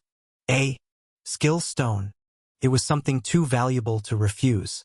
A skill would be very useful as I went ahead. A powerful attack or defense skill would be extremely useful in dangerous situations. Yes, and it's called appraisal. With this, you can know about things you do not know. Gasp! Shocked gasp escaped my mouth as I heard that. Appraisal. A special skill that very few creatures in this world are born with. It's different from normal heritage skills or common skills of a species. It's a skill that's more like mana restriction the Ent who brought me here had. It was a rare skill, and in the form of magic, appraisal was a freaking tier 8 magic. Appraisal skills also cost less mana than most of the spells of their rank, so even if it was a higher rank skill, it would consume as less mana as my quickstep. How can I believe this was an appraisal skill, as they said? Well, their family was enormous, and there was no way this intelligent orc would say something he wasn't sure of. Handing me the skill stone, he took a step back. So you're giving that away, huh? After holding on to it like that, you're finally getting over it. Fern said with a happy, nostalgic look in her eyes. The other two elders and some beasts had a sad reaction, too. I didn't go too deep and channeled some mana into the crystal and broke it. It was mine now, and learning it as soon as possible was the best thing to do. It was safe, and my normally beating heart confirmed this. We watched as the crystal shattered into small pieces and then went up in the air before me. With a quick movement, they gathered and shrunk and then became 2 blue drops of fluid. The drops fall into my eyes, and I felt a warm sensation in them. It was like my eyes were melting and fresh eyes were being created in their place. This was different from when I learned the quickstep. I could feel this was a high-ranking skill than normal, and from the color of the crystal it could be blue rank. I still didn't know if I can handle such high-ranking skills, but I believed my heart this time too. And they all knew about these skills more than I did as a human, so I can believe them. Time passed, and after what felt like a day, my eyes returned to normal. Opening my normal eyes, I looked around the room. Everyone was still the same, like not even a minute has passed. Looking around, I saw everyone looking back at me with excited eyes. Fern tapped my shoulder beside me and asked in an excited voice, "How's it? Let's try using it." She was more excited than me, so I called out my status window to confirm the skill. Status window. Name, Axion Cromit. Age 7. Strength, 53. Dexterity, 55. Stamina, 59. Magic power, 74. Intelligence, 76. Luck, 43. Charm, 39. Skills, energy circulation, quickstep, appraisal. Origin skill, Sun's Blessing, intermediate mastery. Mystic Eyes, Stage 1. Dynamic Heart, Stage 1. White Crack, Stage 1. I looked at my status window with a bit of a surprised look. My stats had increased in such a short time that it seemed unreal. The increase wasn't that great, but it was still unreal. Every stat increase showed that I had grown stronger than my previous self. My fight with the Chibi Ninjas and meeting with the Golden Deer might be the reason for these changes. But the greatest change that put a smile on my face was something new in my skill window. Appraisal. This was probably one of the most important skills for me if I wanted to survive in this forest. Not only can I check what type of beast was before me, but I can also see their stats and skills. Aside from that, I can check most of the plants, flowers, herbs, and poisons that I gathered until now. These were some of the rarest skills in this world, and the skill itself is special. When used, it would send a certain frequency or energy to the target. The energy would scan the target, and then the skill would display the gathered data in the form of text. This skill used the human brain as some supercomputer to process all these things, and the nervous system of the whole body would safely back the process. So, even though this skill was related to the eyes, it made the total body work without even the user's knowledge. The results would also somewhat depend on the knowledge one possesses. This was something that worked with the partial help of nature. This skill was special, so just having this increased your worth by many folds. A smile appeared on my face, and I picked up a blue flower from the table. I knew nothing about this one, so I didn't know what the results would be like. How is that? Fern was more excited than me for some unknown reason. Shaking my head, I used this special skill for the first time. Appraisal. Turn drink. A good herb filled with mana. Upon consumption, partially increase mana. The concentration of mana is not that extreme, so anyone can consume it. Wow! I shouted in excitement. This skill told me the name and partial function of this herb. It was amazing to just know it was a good herb, but knowing more uses like anyone could consume it was a good thing. This is great, right? Her skill would be the same as her. Amazing. Fern was excited, but while talking about this individual, her eyes softened quite a bit. Yes, this is a wonderful thing. Thank you, Gar. You too, Fern. I responded in a soft voice. Whoever they were talking about must be an amazing person. With a sigh, I looked at Fern. Appraisal. Screech. Ouch! A sharp voice entered my mind, as I thought, Did something happen? Fern asked and tilted her head in confusion. It was sudden, so others were also looking at me with confused eyes. Oh no, nothing. I knew she wouldn't know even if I used the skill on her. The origin beasts like her and stronger beings of indigo rank have special bodies and skills to possibly detect the use of skills like this on them. Thanks to her special energy body, Fern would unconsciously reflect the foreign energy from others. After finishing my small experiment, I looked at the actual targets of my curiosity. The three elders are strong, blue, ranked beasts. I haven't fought against something like them, and I knew I wouldn't win even if I went up against them. I wasn't nearly strong enough to go against a green, ranked beast. They were even further away in that line. Looking at them all at once, I calmed my excited heart. Appraisal. Race, green forest orc. Strength, 142.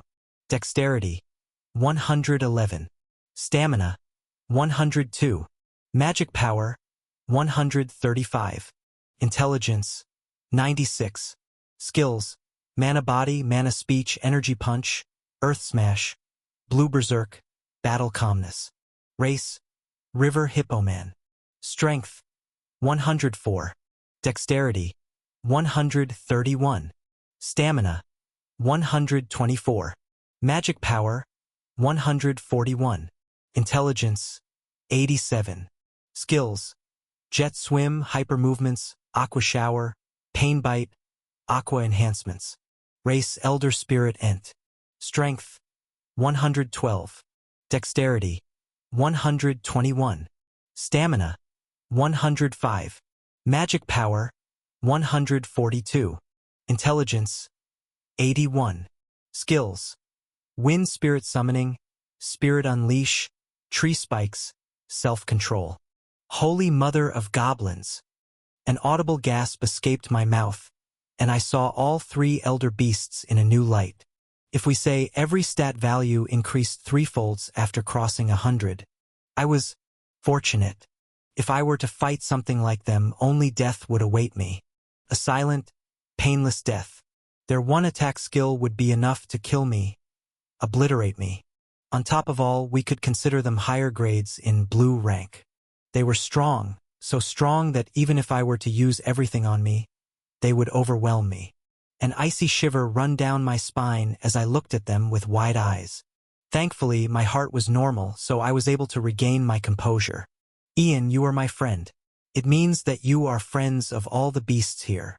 Fern patted my shoulder and smiled. Everyone present nodded their heads in agreement, and Gar the orc smiled with his white, long teeth.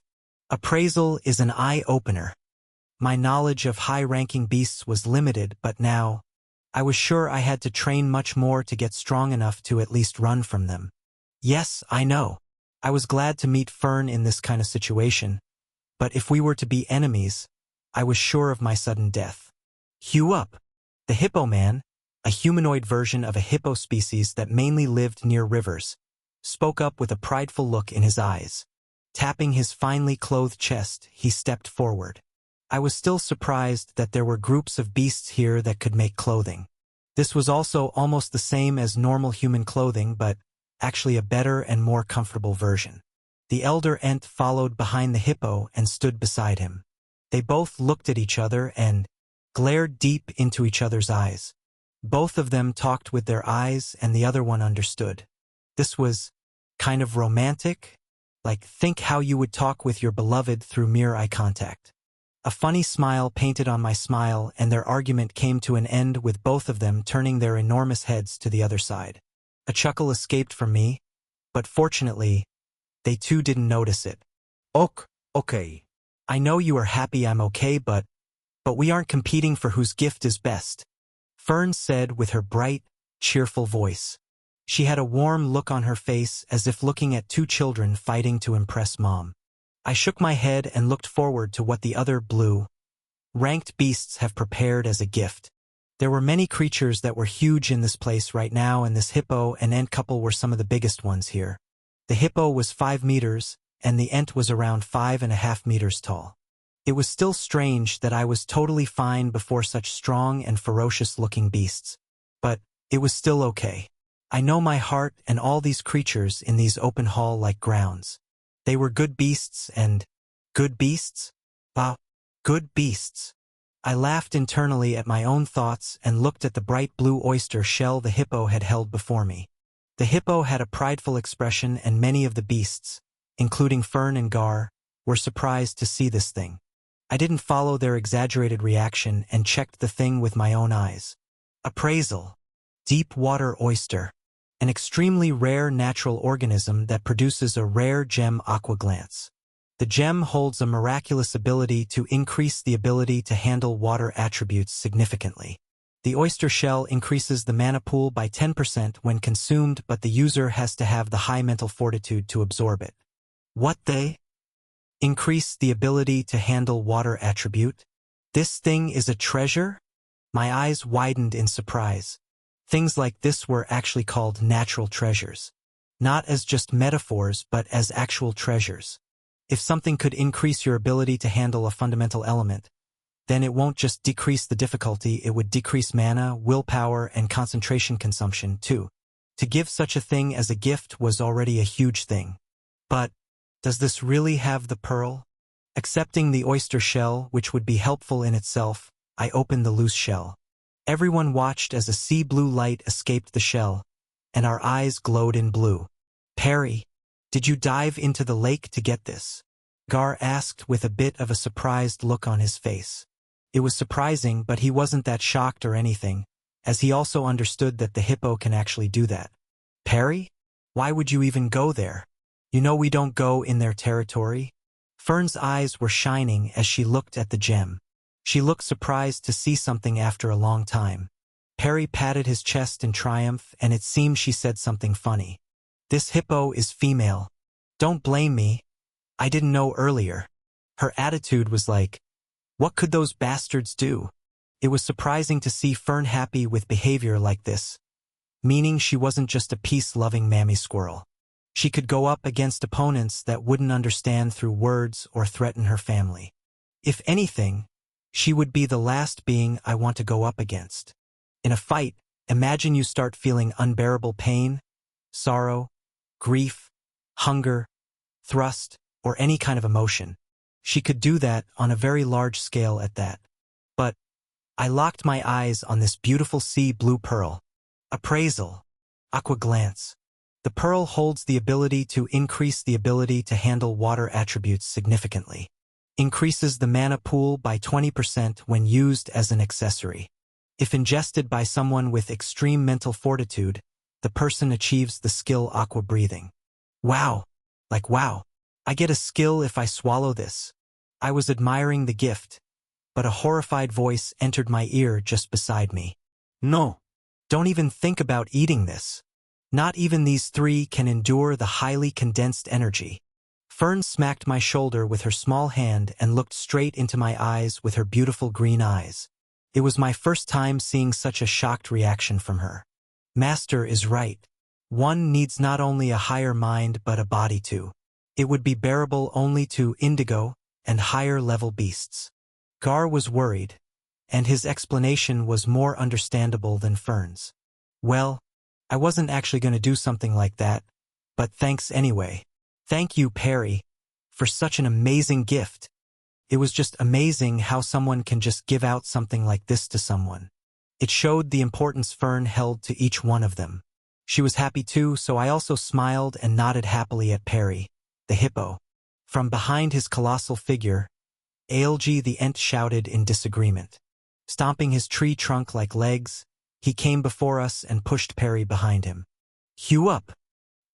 He shouted in confusion as if saying, "What's left to see now?" "No fighting, you two!" Fern shouted and jumped down. Scolding them for 3 whole minutes, she came back and laid down beside me. It was amazing to see a squirrel scolding and giant tree-like figure and a ferocious hippo. And they both even got embarrassed, as if their mom had scolded them in front of everyone. Everyone here was also enjoying this small show, some of them taking out barriers and fruits for enjoyment. The show ended, and everything quieted down. Perry said something like a forced apology. Ailgi also apologized, but both their gazes were saying something like, "We will see that." Walking toward me, the Ent took out something from the hollow part of the tree-like body. A beautifully arched tree branch, decorated with 3 crystal-like flowers and 3 intertwined white strings. "Is that really?" A shocked gasp escaped my closed mouth as I looked at this with wide-open eyes. I could feel mana from this, an exorbitant amount of it. The red, blue, and green flowers that were the same as ice crystals exuded fire, water, and wind elemental mana. Even the 3 finely twisted strings looked like professional work. "I'm speechless you would personally do something for someone else, Ale. This is marvelous work." Fern showered him with genuine praise. "Magnificent. I still can't take my eyes away from this piece of art." Appraisal. Mana Tree Bough. A bough crafted by an elder Ent with a piece of mana branch as the base. 3 elemental flowers increase the stability of mana and the storage capacity of ambient mana. Contains a one-time use spell, Mana Blast, that sacrifices every bit of mana from the core. It was surprising to see these game-like introductions, but this was indeed a very special thing. A crafted bough. No, a well-crafted magic bough with the core as a mana branch. It was the same thing that Dad made his white wand with. This bough before me, however, was significantly better than his wand. It contained more mana, had more stability of elements, and even had 3 elemental flowers. They were rare things and combined as one. They had some energy like the vampire flower I got after killing the plant monsters. This was something I needed the most at this moment.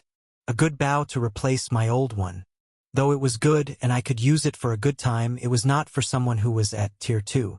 This new one was more powerful than the current one. Seeing my joyous reaction, Fern waved her tail in excitement. "Hew up!" Perry turned his head away in frustration. A creepy smirk appeared on this tree-faced creature as he saw this reaction. With a small chuckle, I took the bough from the big, wooden hands of Ailgi the Ent. A sudden surge of power. Dense mana that seemed as if it was always a part of me.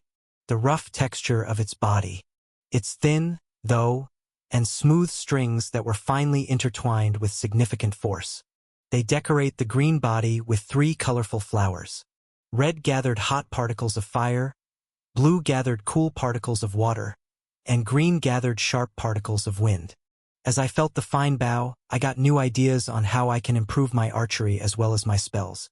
Thanks, Ailgi. You too, Gar and Perry. I am grateful for your amazing gifts, I shouted, continuing to feel this excellent piece of craftsmanship. It was good, not best, but good. It had flowed in its stability and energy distribution, and some of them can't be fixed even if I wanted to. I can use this, but not after Tier 4. Well, it wasn't a problem, as this was also a life-saving bow. In case of an extreme emergency, I can kill the opponent with its only skill that created a super powerful explosion using all of its core's power. That would be a great thing. Smiling brightly, I put it away in the white crack. And as soon as I did that, other beasts surged forward to say their thanks, overwhelming me with their excited and happy voice. This gift offering indeed continued for the whole day. Tomorrow morning? It was almost sunset when we finished our little gifting ceremony. I didn't know if it was lucky or just blessed, but I had definitely gained many resources in just a span of 2 days. From the vampire flower, skill stone from Chibi Ninja, and gift from Golden Deer to all the gifts I received after just saving my dear friend. I was thankful to her and every beast here for giving me so many precious things. If I might have stayed here for a bit longer. But I had to reach the willow tree on the other side, cross the dark forest and escape from this great forest. This was an arduous task, and I knew I can't reach any new realm of strength in a short amount of time. I had a long way to go, and there were still many obstacles I had to cross. If I could, I wanted to live with her for a long time and see the entire forest from her point of view. She was a leader, and I could research the unknown beasts in this great forest. I wanted to, but my desire to see my parents again once again was greater than any of those things. Looking at her with a sad smile and exhausted face, I started talking. Fern, you are my first real friend. Nothing will change this fact. If things were different and I wasn't in this situation, I might have just stayed with you here. I would have loved nothing more than to live with my friend in this beautiful place. But, I have to march forward. I paused and caressed her big head. I liked playing with her head, and she, too, melted on my gentle touch, like a big squirrel. It was amazing to see her melt like that, but there was still grief in those eyes. But I have to go back, and I know it won't be easy.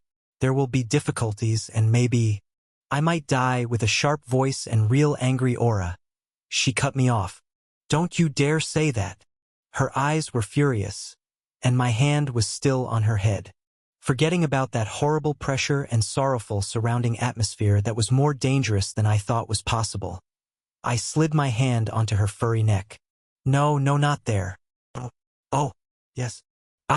Just like that. Her words were something that one can misunderstand, but her melted expression and the fallen big body were now looking like a cat. I will do my best, my lovely friend, but even I haven't seen tomorrow. Just like my previous life, where I didn't know if I will live or die the other day, I know nothing about what tomorrow had for me. It was always uncertain, and I knew full well how weak I was in this horrible place. My point of view has changed these past few days, but this hell was still hell in my eyes. Ian, I don't have a flashy gift or anything like that, but I will always be here. I will always be your friend, and every member of my family would consider you as one of us. I know how hard this might be. I know, and I'm helpless in this situation, but if fate ever allows it and we can meet again in different, positive circumstances, I want you to stay with me, with us. This part of the forest, this family of mine will always welcome you. My savior and eternal friend, with open arms. Her voice was stern, and I could also feel the sorrow in those big, forest green eyes. Until fate allows it. I mumbled under my breath and continued playing with her soft fur. Fern, I think we will meet again, maybe in this very forest. If I ever get the chance, or curse, to be here again, I will come here. I promised and took my hand away. You better keep your promise, she shouted and jumped on my lap. What do you say? Wanna taste my cooking? I asked with a genuine curiosity, as this might be the last time we were together. Cooking? She asked with bright, shining eyes. I knew she would like it, and there was a good chance that she would remember those for a long time. I loved looking, and I had told her this fact. Now that I was in a place where I had an abundance of space, ingredients, and resources for cooking, I had to do something to show my thanks for their splendid gifts and care. I was happy there were many things that I could make and there was a good enough place to cook. I also didn't have to worry about all the things that I feared at the night. I can freely cook here, however, and whatever I wanted. No beast was fierce here. Nothing could harm me when I was here, and I was happy that there was such a great place to set a large temporary kitchen if others helped me. I knew that even though they were beasts, many of them loved cooked food, and many of them were skilled cooks in this enormous family. From hunting beasts for food and preparing, everything was a big task. But if the big three helped me with some matters, I can even present them with my first ever banquet. Looking at her with a warm smile, I started walking down the stairs. You will cook? For me? Her eyes were still shining and she still couldn't believe her ears. With a mysterious smirk on my face, I reached the ground. Master Axion, we brought everything you asked for. With an excited look on his face, Gar showed me the large open kitchen area they had set in just an hour. With big pots made of beast shells or similar things and wooden utensils that I could use for all the ingredients that they could find. From fruits, flowers, and herbs to different big cuts of meat. This was something amazing, and I was shocked by Gar's ability to instruct everyone so skillfully. Perry had taken care of the meat, and Ailgi had taken care of all the fruits and herbs. If it was before, I was sure I couldn't do anything with the things I had no idea about. But now that I had my appraisal skill, I knew I can find out most of the things about the ingredients they had brought with them. It was fascinating, and new ideas were popping into my head. I had a very large number of customers to feed, and I was sure this will be one of my rarest experiences in this life. Thanks, Gar. Let's look at what I can make the best of these. We should be the one to thank you, Master Axion. I sighed as I looked at his bright smile. Gar was someone that lived in an orc village and didn't have a special meal for a long time. Don't worry. I will make things that will blow your mind, I thought as I got into this new set kitchen. The same orange banana-like fruits that I have with me. An orange-like fruit that almost tastes like carrots. A tomato. Now, this is a wonderful find. A green fruit that looked like an egg had some juices and texture like a tomato. Just with this, I can think of many dishes that would be perfect for a burger and fries menu. There was a tough thing that looked like something out of a fairy tale, as it was a glowing golden berry, but it was cocoa. This was something that I would go after without hesitation, even in this hell. Chocolate! I shouted as I looked at the familiar brown surface inside of this golden fruit. This surprised everyone around me as they were working on minor tasks that I gave them. It was something of a chocolate variation of this world. I knew if we had cocoa, I can make ice cream. There was no need for the magic devices here. I had beasts that could spin those containers and maintain the temperature of the pot at the same time. Looking at this, the smile on my face widened even more. Not only they but even I would taste my favorite ice cream after a long time. So, the main menu was decided.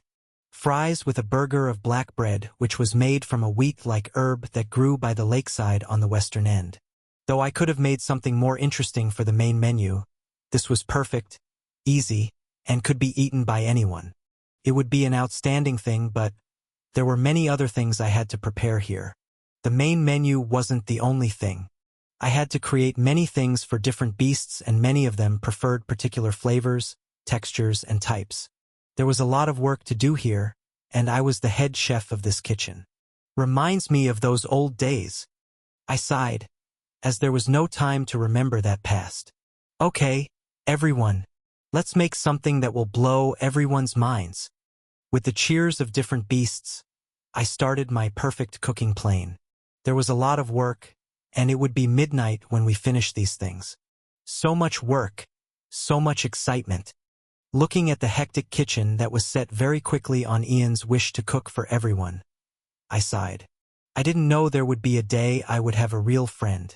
A friend who was my friend because he wanted to, not because of that weird ability that I had. All my life, I had helped the creatures of nature, punished those who defied laws and were a threat to it, and in that process created a big family. I was just a helper in this nature, so I couldn't do much aside from help. But to those I helped, it was something more than just help. They managed to escape from the great fears, sorrow, grief, and pain, and even managed to come back from critical conditions. They praised me as some master, but deep down, I was like a mother to them. A mother that's too young to be right every time. Even after hundreds of years, I wasn't a perfect leader. But I was glad to be an imperfect mother.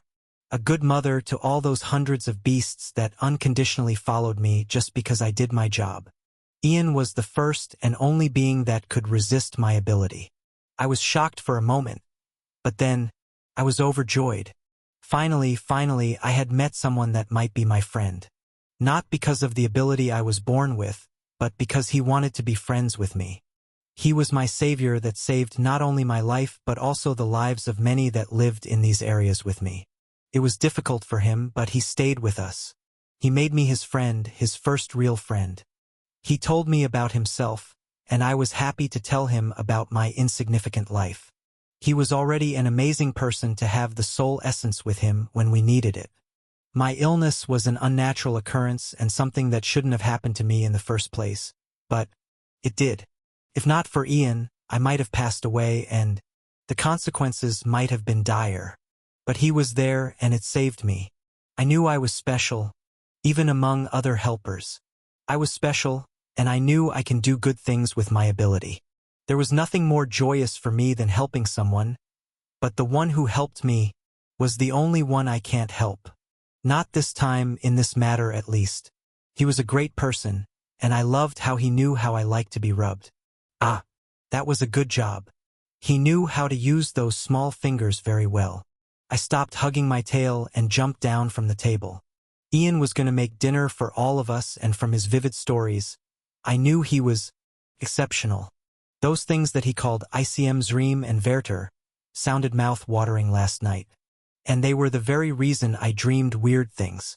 Now, according to him, he was going to make those very things. A fabulous aroma blasted from forward as soon as the lid of the big pot opened. A river of water materialized in my mouth, but I barely managed to control that stupid thing. I didn't need to eat anything, but I can eat anything if I wanted to. I had tried everything made by my family, and it was a diverse range of food. From raw to cooked. I had eaten many things, but nothing in this forest could give such a fabulous smell. And it was still not finished. He was still preparing, making, and commanding everyone who followed him perfectly. His way of instructing everyone was like Gar's, but he was way more skilled in it than Gar. It was so natural that it seemed like he had a significant amount of experience in it. Simple commands, easy instructions that Gar could translate easily, and on top of all, those small laughing moments. It was like they knew him for a long time and had worked with him like that many times already. Something that I could only do thanks to my ability, he was doing without any effort at all. Truly special. Cheering his great skills with a bright smile on my face, I walked towards the other side to check the special thing. Elgie and Perry were working together with a pot of their own size. In this pot, there was a large amount of milk that they gathered from yellow cows.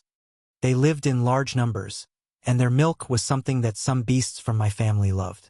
They would trade some herbs and grass with them in exchange for milk. Elgie had summoned his wind spirits and Perry was using his water skill to produce icy cold water. These two fools were exceptionally focused on their work, not even bothering with their eternal petty dispute. It was a sight to behold for a mother like me, and it made me want to thank Ian. Their focus was amazing and the teamwork they showed was also amazing. The shouts from Gar that carried Ian's instructions were also precise, as if he knew when they would be done. The sweet but blended smell coming from the big pot was different from the other side. But it was different. They moved the big pot with some different small pots that already contained different things in them. Though it was fun to watch, it was confusing, and I didn't understand much about this. So, I just went back to take a nap. They would be done shortly, and I can't wait to taste those amazing, fancy things. Wake up, sleepyhead. Whispering in her ears, I tickled her neck. Ah, no, 5 minutes. Q. No, yes, right there. Wow. HM? Oi. Don't stop. Do me more. She liked these tickles and I enjoyed teasing her. Fern makes weird noises. Seals chuckled as she sat on my head. No 5 minutes. Everyone is waiting. Let's go. With a wide smirk on my face, I lifted this big squirrel. All things considered, she was heavy. A heavy, chubby, pure white squirrel. 3 minutes, she asked with innocent, sparkling eyes. I can, but don't you want to eat those burgers you craved so much? My smirk deepened as I said that. And, as expected, her eyes widened in surprise, like she just remembered what I was saying. She jumped and ran forward, towards the center where everything was set up. Seals laughed, and I shook my head. These small moments of life were something I wished I can record. Well, technically, I am recording all of these as I can't forget them even if I wanted to. Sometimes, remembering everything is a curse. But it was also a blessing, so I wasn't complaining. Oi! Wait for me! Shouting loudly, I ran behind her. I made brown buns with wheat like plants that grew on the lakeside plains, and meat that was gathered from different beasts. Milk from the cow-like creature I did not know about. Tomato sauce, many fruits, juices, steaks, and many raw dishes. The 2 aunts served everything, and the decorations around were amazing. It was so good that it didn't seem like beasts had decorated these for beasts. We gathered around the center. Everyone was looking at us. Fern, Gar, Perry, Algie, and I were standing there with seals on my head. It was late at night and things were ready to start. This, right now, was something like a speech from the chief guest, which was, without a doubt, my poor self. Well, there isn't much to talk about, everyone, I said in a bit hesitant voice. Gar was translating my words, but I could feel it. They were disappointed, but I wasn't finished. Oh, beasts of this great forest and family of my dear friend. I addressed them in a loud voice. Their eyes grew up as they heard me say something like that. But Fern's expression was a bit angry. I know that you're all grateful to me for saving your mother like a master that you follow with all your might. I know, she said. I, too, am part of this great family, and I don't deny it. Hearing that, her expression softened a bit. But I don't have the bond you all have with her. Yes, I have a special bond with her as her friend, but that doesn't make me part of your family. A bit disappointed sigh escaped her chubby mouth as she heard that. But I'm thankful for each one of you, to show me such a great side of this hell-like forest and to let me have such a great person as my first friend. She's amazing in many ways and she is an outstanding leader. She cherishes you all with all her heart, so I would like to selfishly ask you all to protect her. I would be thankful for all of you. With that, I took a step back and got on my knees before the tearful squirrel that was barely holding her tears. Brushing them with a gentle touch, I smiled at her warmly. Behind me, a blast of beast cheers rang and made me sigh, as I had no words for this. Okay, everyone. Cue. Let's start eating. She shouted happily, her voice cracking in tears. Everyone. Let's go. I cheered as I looked at the team I set up just for serving everyone. They were ants, beasts that had some of the best teamwork among beasts here. The dinner started, and every beast took their plates and special dishes that were made especially for them. It was tiring, but I had many herbs to recover from small fatigue like that. Most of all, I was best when it came to instructions and teamwork in large things like these. Everyone followed their tasks and everything worked out very well this time. These might have been some of the happiest moments of my life, only if my heart wasn't on a run like this. It was sudden and unexpected. It made me flinch when I was handing a large plate to them. I looked back towards the exit of this place. And I wasn't the only one feeling this sudden surge of danger. 3 elders, some beasts with higher scenes, and Fern looked outside. Just when I wanted to eat this in peace, she shouted and put her small plate down. Looking at me with an apologetic expression, she opened her mouth just to get cut down in mid-sentences by me. No. It's okay. Petting her head, I started walking outside with everyone else. In the quiet night of the great forest, with the blue moon shining down upon the creatures present. On this bright night, a chilly breeze passed through the area. On a small hill just outside the area of 3 trees, An eerie figure sitting on horseback glanced down at us. The horse was armored, and it wasn't alive. A skeleton was sitting on the skeleton horse's back, and it was holding its skull in his hand. A bright green flame was burning on the skull as well as the horse's legs. A long sword that was made from a spiral cord was hanging around its waist. It was a higher undead, Dullahan, a higher undead knight that was a bit different. Though I had read about them and there were detailed descriptions of their appearance and skills, this wasn't the same. The feeling that I was getting from him was almost as if it was a demon. It was my first time seeing a higher undead that was almost blue-ranked creatures, but this felt unpleasant. I didn't even want to see his face for a bit longer, and it was an unexpected reaction for me. But, controlling that disgust, I looked at it with my mystic eyes. A sticky, black hue was covering its body, and now I was certain what this was. Appraisal. This is amazing, Ian. Lifting her small plate, she shouted in her cheerful voice. Yes. I blankly answered and looked up at the other side of the room. An armored skeleton was serving everyone present with different dishes while sitting on its white bone horse. This was a sight that wasn't even possible to imagine some time ago. Still looking at this skeleton, I used my skill. Appraisal. Race. Knight Dullahan, purified. Strength. 122. Dexterity. 131. Stamina. 99. Magic power. 134. Intelligence. 79. Skills. Mana body, undead flames. Charge. Earthquake. Dark berserk. Knight's oath. Final thanks. These were some amazing numbers, and those skills might have been very dangerous if used against a group of weaker beasts, but she walked out with white smoke oozing out of her body. It was pure white, and as soon as she spotted the eerie undead, the pressure intensified, and the smoke shot forward at the undead. I knew at that moment she was anything but weak. Suddenly surrounded by the white smoke, the undead tried its best to resist, destroying the small cliff in the process. But calmed down soon. After that, the eerie sticky thing vanished, and the undead returned to the real undead being. According to Gar, that sticky thing was corruption. It was still incomplete and still in its starting phase. So, Fern just used her ability to erase the undead's negative emotions, and the being was able to return to normal. Corruption was something that occurred because of extreme negative emotions, and Fern was the biggest enemy of these things.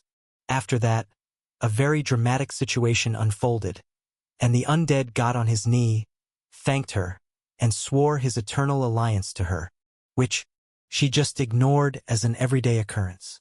She was only focused on the food at that moment. After the cleanup, everything back to normal, and the undead, with a short lifespan, became a part of her family. Her full focus all this time was on the gorgeous-looking food that gathered the attention of many outsider beasts. The pressure and concentrated surge of emotions that shot out of her in a form of a white cloud were exceptional, as well as enough for them to forget even getting closer. I knew she was strong, but seeing that power firsthand was something different in itself. Just the power of positive emotions, so powerful that it can turn the corrupting demonic energy into normal. Just witnessing that was enough to remind me how lucky I was to have her as a friend. Ian, why aren't you eating? She asked, holding a small plate just like her. She filled it with small burgers and fries, and there was a fruit salad in a small wooden bowl. Looking at her with a sigh, I accepted her generous offer. My eyes turned the other way and again spotted the dangerous skeleton rider, who was still holding his bright green flames in one hand. Hugh! A sad sigh escaped my mouth as I enjoyed my delicious small burger. They were as small as my first, and I didn't know why I was eating the small ones when there were bigger ones just before me. But I enjoyed them. They might be my last good meal anyway, so I didn't know how to react to this thing. From almost dying to chibi ninjas meeting the young deer to meeting Fern and being her friend. This all was an experience that I will cherish all my life. If the so-called fate allows it, I would love to meet them again. When will I get that icy thing? She asked as she knew I was feeling down. It was sad, but we both knew what we had to do right now. Looking at her, I just stared at that red mouth, which was painted with tomato ketchup. Hey!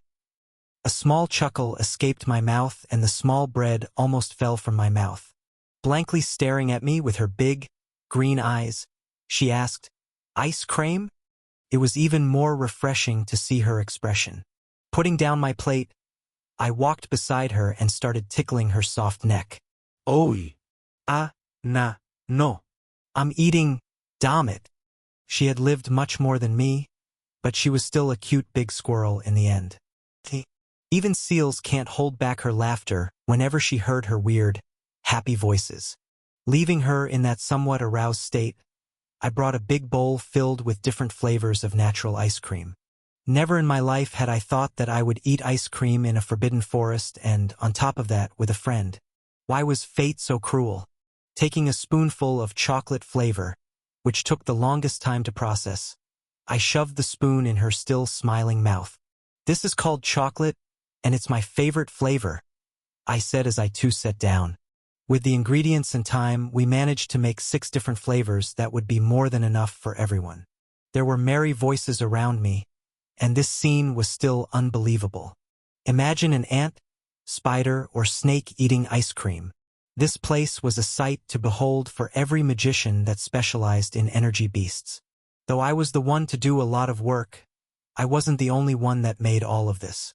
Perry the hippo and Algie the ant were the main reason this ice cream was so good.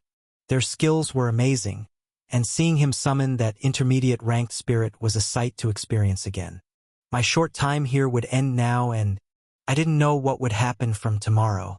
"Thin ish a weekum Ian," Fern shouted in an attempt to cheer me up. Unlike every other creature that was just a beast, she was a lot more than a simple animal. My departure was inevitable, and though she could just trap me here, she was understanding enough to let go of her only friend. She was definitely my friend. Her mouth was full of ice cream, just like those normal squirrels. "Hoo, ha ha." I didn't want to, but the laughter just escaped my mouth. This one knew how to make me smile. A glad expression appeared on her face as she triumphantly ate more of the ice cream.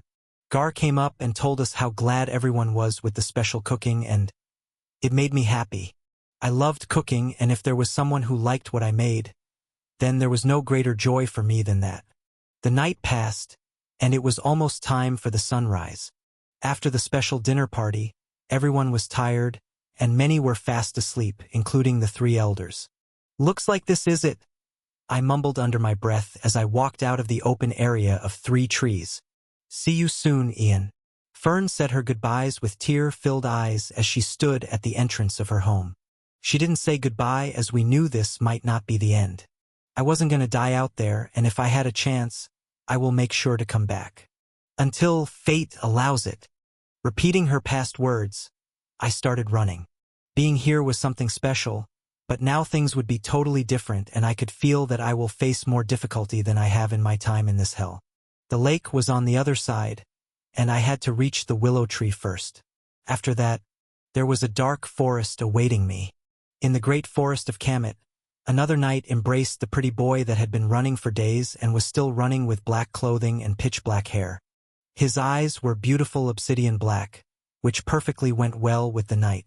The forest was cheerful as always, and the festivals of night, screams, blood, and lights were still going on as he passed through everywhere. It was a night that was normal, and the day would shin upon them shortly. "Seals, looks like we will reach there tomorrow," he said, and jumped on another tree branch as silently as a feather. Looking at him from the air, a beautiful butterfly replied in his mind while dancing in the air. "Master, we will finally see that beautiful trees."